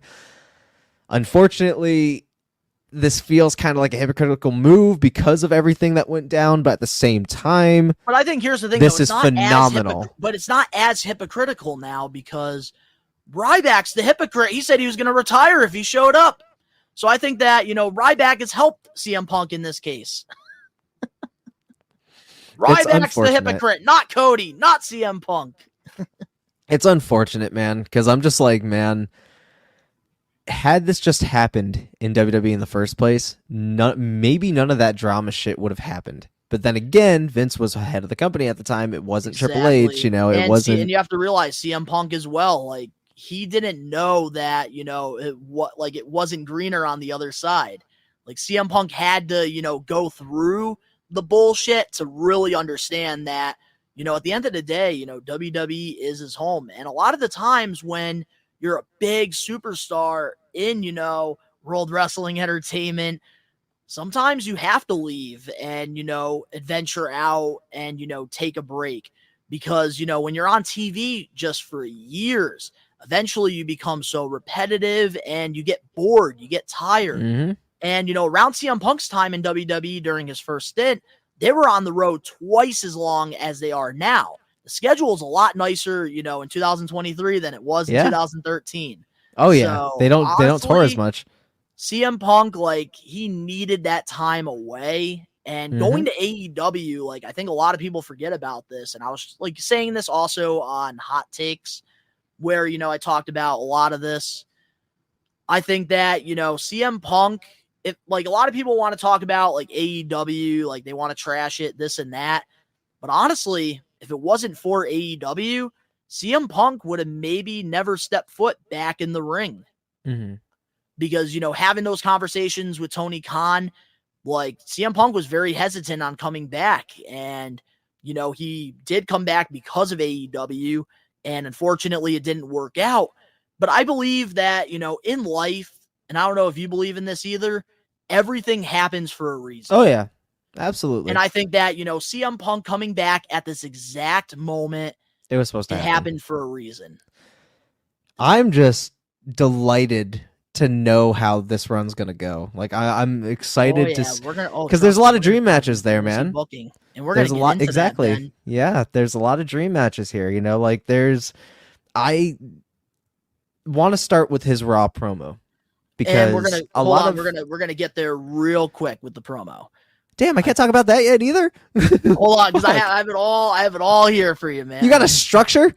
You got a structure for this? Okay. All right. I'll bite. All right. Here we go. All right. Here we go. So, as of right now, which I will get into some of the backstage stuff. Then we can talk about the Raw promo if that works for you. Okay. So, right now, CM Punk has no plans to address anything that happened in AEW. He wants to move past it. PW Insider noted that a few people weren't thrilled Punk was back due to the AEW drama, but after talking to him at Raw, they felt better about him returning. And pretty much, backstage, Punk was out and about with everybody else in the locker room and spent a lot of time talking to people before the show. Punk came in as if he wasn't above anyone else and was super friendly to everyone who he interacted with. And those were the reports that came out backstage. So how do you feel about those before we talk about the Raw promo? That's great. That's a positive reception. However, because of the things that went down, obviously by nature, you are very, justified to be cautious. Only time will tell. That's like the most cliche thing you could ever say, but it's true. Only time really will tell. However, I am more hopeful than anything because of not only the leadership, not only the whole different company aspect and different management, different creative control, more collaborative ideas, a better layout, a more structured place, a more familiar territory in terms of the content that he wants to provide for the audience and the kind of work he wants to do is there. Again, big dream matches, different fucking field of stars that he can work with that I'm very excited to get into. This is just all around a really good business move for everybody involved, and the backstage reception, phenomenal. He was embraced. He was welcomed with hugs and kisses. He was able to really, connect with people he hasn't. Yes, he was able to reconnect with people that he hasn't seen in a very long time, and he's excited to work with. This is a big win, and AEW should be quivering. They really should be. It's not a versus thing. It's just they are really hurting right now, and they need to fix it fast. Yes, they do. And I think that, this is fantastic news to hear because obviously backstage, a lot of the CM Punk stuff that we've heard the last, couple of years has been very negative, very toxic, getting himself in the fights, throwing fits at, media scrums, and, even his friend biting Kenny Omega's arm like a dog. It's great to hear something refreshing, something new, and to see like CM Punk being welcomed with open arms is just great because I think at the end of the day, WWE is CM Punk's home, and it's just incredible, to see like all the love, all the positivity that he's been getting since coming back. It's pretty much similar to like Cody Rhodes when he left AEW. All the fans, like, he was like so hated because they wanted him to be a heel, and Cody, didn't want to be a heel. There was a time where Cody was trying to throw his weighted belt to the crowd, and the crowd was throwing the weighted belt back at him. And then, of course, going to WWE, he is the biggest babyface now. Mm-hmm. And it's crazy that AEW, didn't capitalize on, Cody Rhodes like WWE has. And that's why I think CM Punk, coming back home, they're going to capitalize on it. They already did. They're already breaking social media records. And man, it's so good to see, especially that picture with CM Punk and Triple H. Oh my God, dude. Yeah, it's a cold day. Burying the hatchet, man. Life's too short. But now let's talk about the Raw promo because, of course, CM Punk, spoke for the first time in nearly 10 years on Monday Night Raw. Obviously, if you guys haven't checked out my reaction over on the We Are Wrestling YouTube channel, highly recommend it. But Ben, what's your thoughts on it? I was anxious at first, hearing him speak. Not even that long ago was he performing at Wembley for AEW. So, and realistically, it wasn't that long ago. Back in August. Yeah, and it's only fucking November. Well, by the time this comes out, December.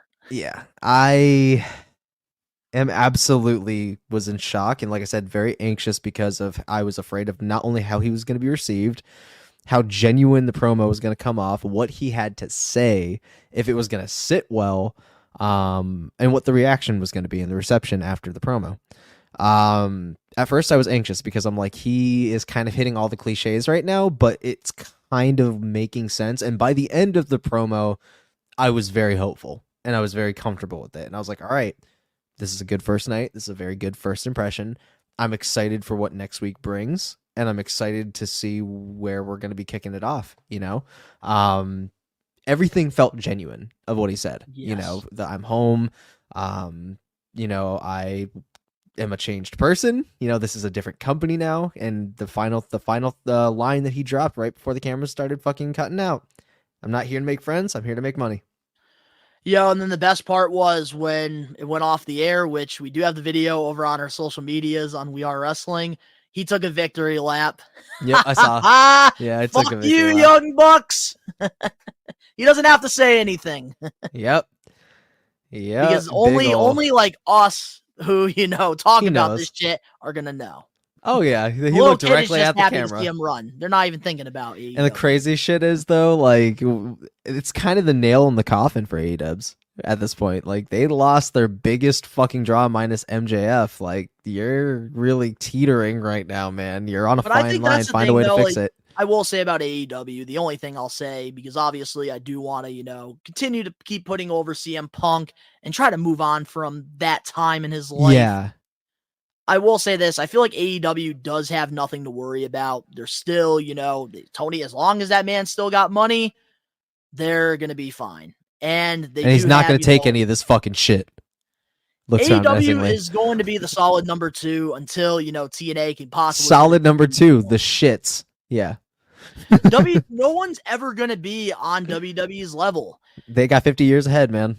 Exactly. And nobody's ever going to get to that point because WWE right now is the most profitable it's ever been. And they're just known, like, even by non-wrestling fans. Bro, WWE is. Let's not talk about how stacked their roster is right now. And if they really do capitalize on Sasha Banks, it's it. That's a wrap. That's a wrap. I'm saying it. Like, I may not like her, but the majority of the fan base does. And if she comes back, that's a wrap. Exactly. Because at that point, you have all the 4 horsewomen back. That's all 4 fucked. of them.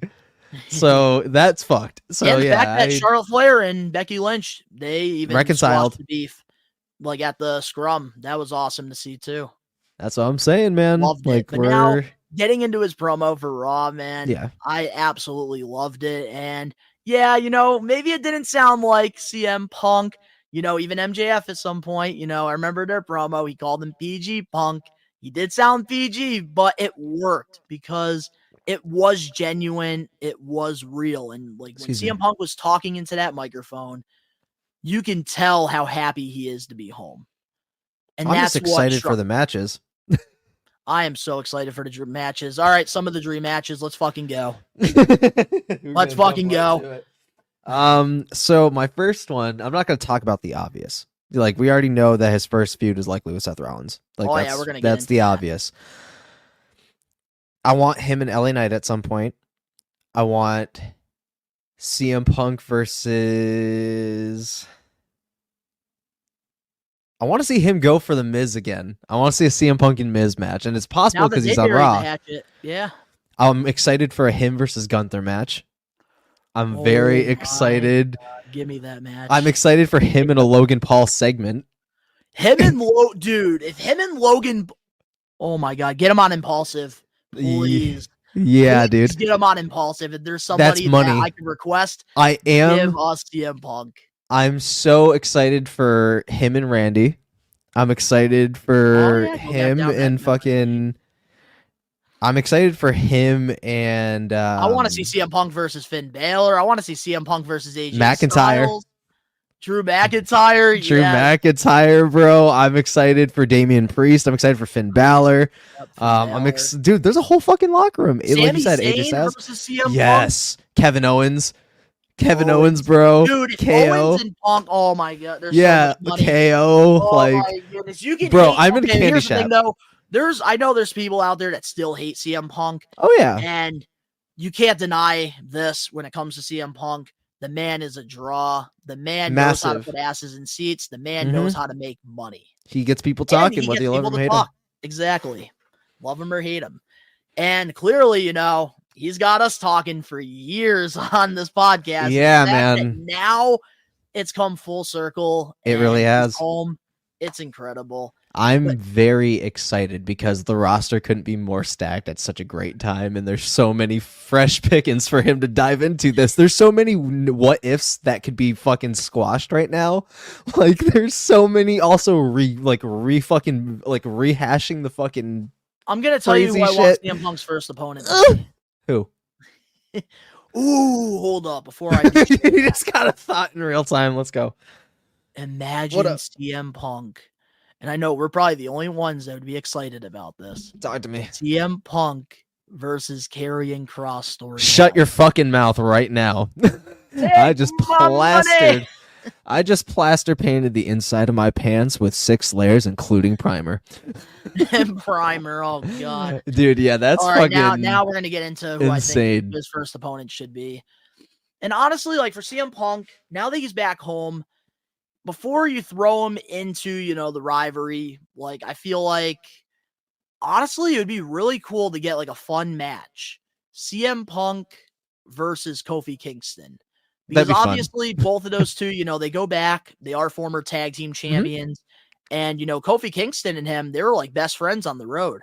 So honestly, it'd be kind of cool to like, have a nice little friendly competition between the two for Punk's first match back. Oh, absolutely. But yeah, those are like all really great matches, like those are matches waiting to fucking happen. And I'm stoked about all of them, man. Like again, Carmelo Hayes would be a fucking another great mention, I'm really, really stoked on what's happening, and I'm excited for CM Punk, and I'm excited for WWE's future. Super excited. But now let's dive into, the elephant in the room.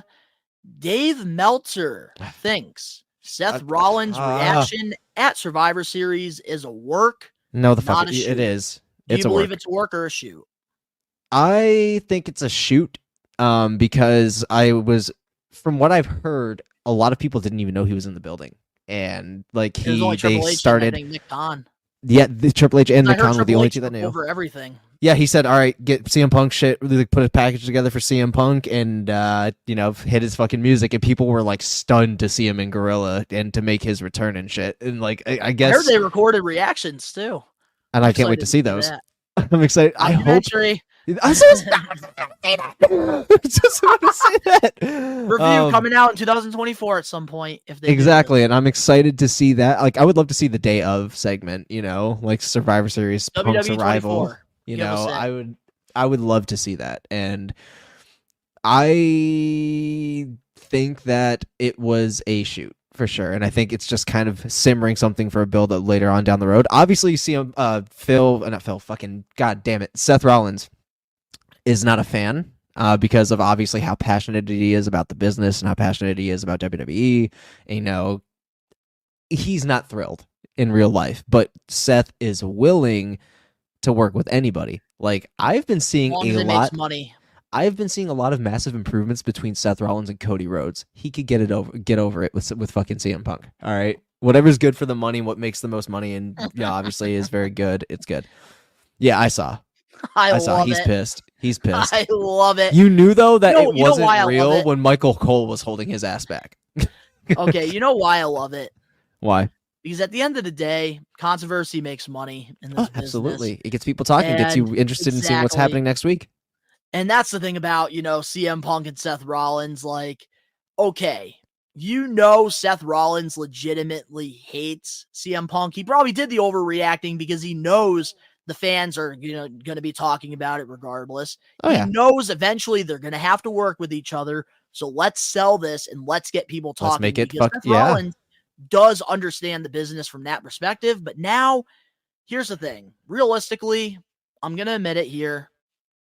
It's probably a work, like when it comes to, his overreacting. Oh, yeah, absolutely. But I'm not going to believe it's a work, and I'm going to continue to believe that this is a shoot because obviously we know that the two don't like each other. We've seen them go back and forth on Twitter, and, as a wrestling fan, it makes me so excited going into WrestleMania 40, knowing that the one match that honestly myself and probably a lot of We Are Wrestling Maniacs have always wanted was a CM Punk versus Seth Rollins match. Well, here we go. and we're going to be getting it. And with the road to WrestleMania, I will not believe that this shit is fake, because at the end of the day, yes, I cover wrestling shit, but I am a fan just like you, and I am going to believe this shit to the very end. And I still think, a part of me still thinks it's actually a shoot. Fuck it.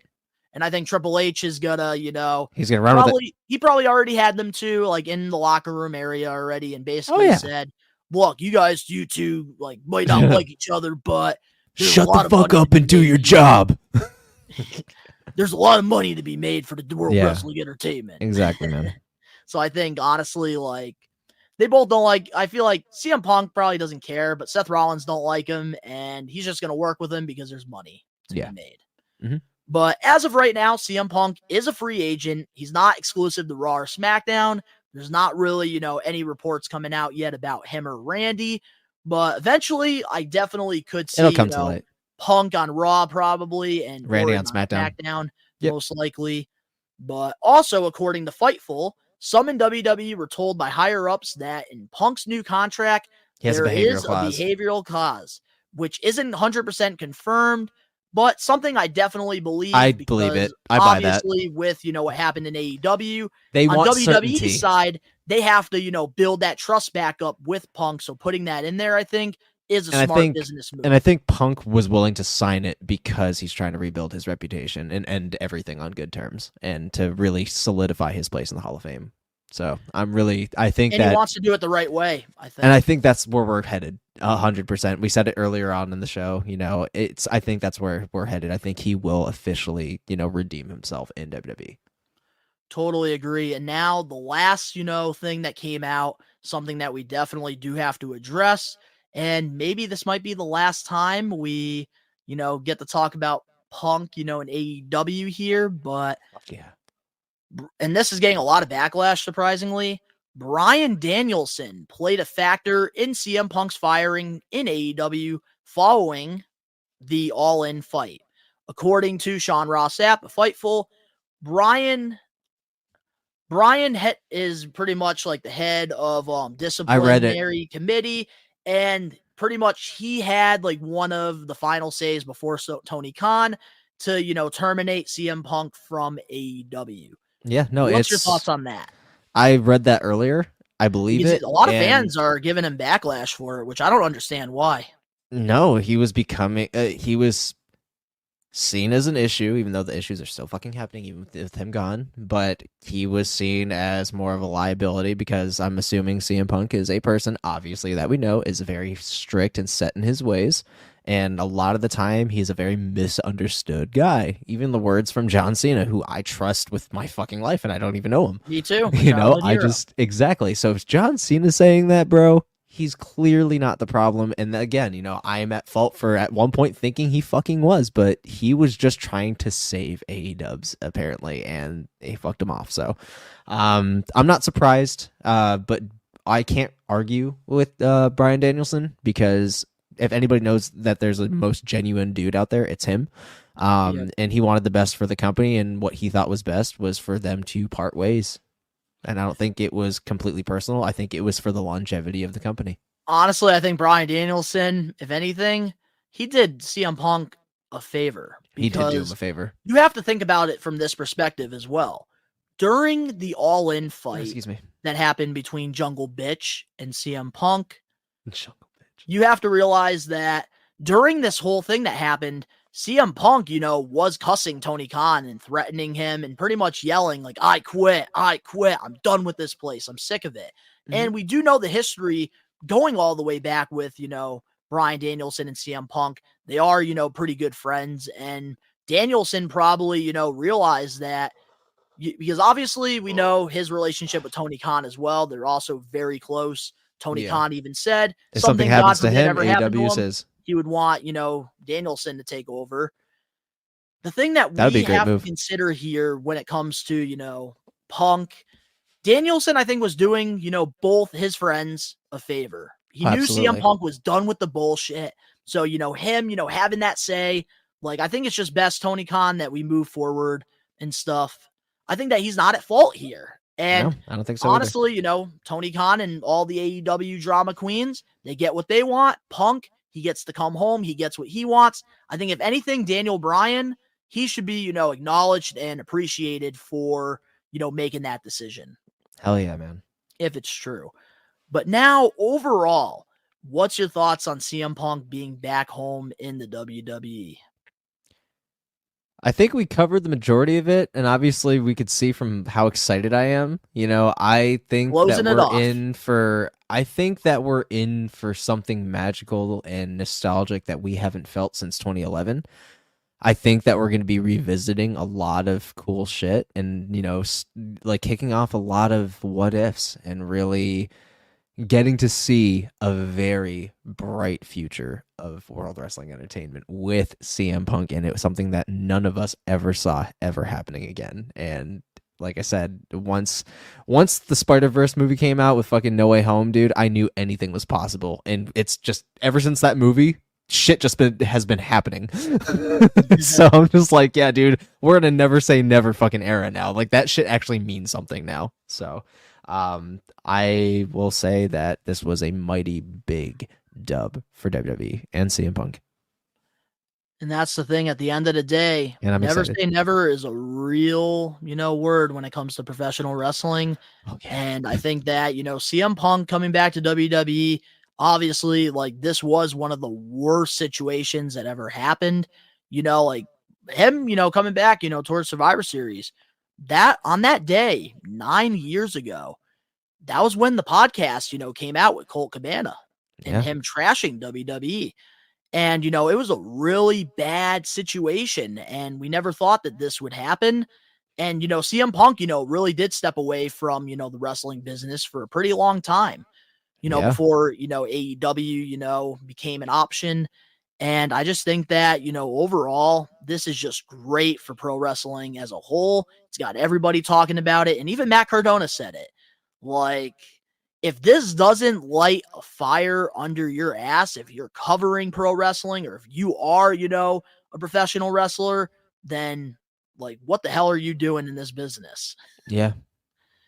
And it just feels so good to, finally see CM Punk home where he belongs, in a structured home that has foundation. Yeah, man. And, he finally, isn't working with children. And it's just great, too, to see, even a picture I saw that surfaced with him and Bailey and AJ. That was really cool to see. And him even talking about, his wife on WWE TV, who honestly, I would love to see eventually be a surprise in, the Women's Royal Rumble or something down the She line. likely will be. And, this is just great for pro wrestling as a whole. And I really hope AEW, they can, pick themselves up and, rebuild. But we're just going to have to wait and see through time. And WWE, fantastic move. And I'm so excited for the future of WWE. But to all the We Are Wrestling maniacs out there worldwide, if you guys haven't checked out the We Are Wrestling YouTube videos, we do have, a couple reactions. We have my reaction to CM Punk's Raw promo, and of course, Randy Orton as well. And even a new episode of Hot Takes where, I dived into more of the drama with Seth Rollins and CM Punk. You can check all that out on the We Are Wrestling YouTube channel. But to all the maniacs, let us know in the comment section below your thoughts on everything we covered this week. It was a jam-packed episode. 2 hours long. Been a long time since we hit that mark. If you guys enjoyed this, make sure to smash that like button now. If you're listening, give us a 5-star review, not just any review, a best one review, and download the episode, of course. But if you haven't checked out the We Are Wrestling YouTube channel, where we have lots of awesome content over there, recommend you guys to hit that subscribe button now, turn on the post notifications. The link's down in the description below. You can go follow Ben and I over on our social medias and other YouTube channels as well. I'm doing toy, videos on mine. Ben's taking a little break right now, but he said he's going to be back in 2024 with lots of awesome content. So guys, go subscribe to those channels. The links are down in the description below. Also, go follow We Are Wrestling over on, Instagram, Facebook, X, and even TikTok as well. We're posting lots of additional content over there. And going into 2024, we got lots of news coming out about the Patreon that will be launching.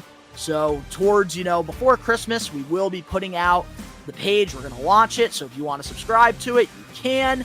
And we're going to have all different plans. All of it's going to be coming out within the next month. But to all the We Are Wrestling Maniacs out there worldwide, we are taking over. Peace. Yeah.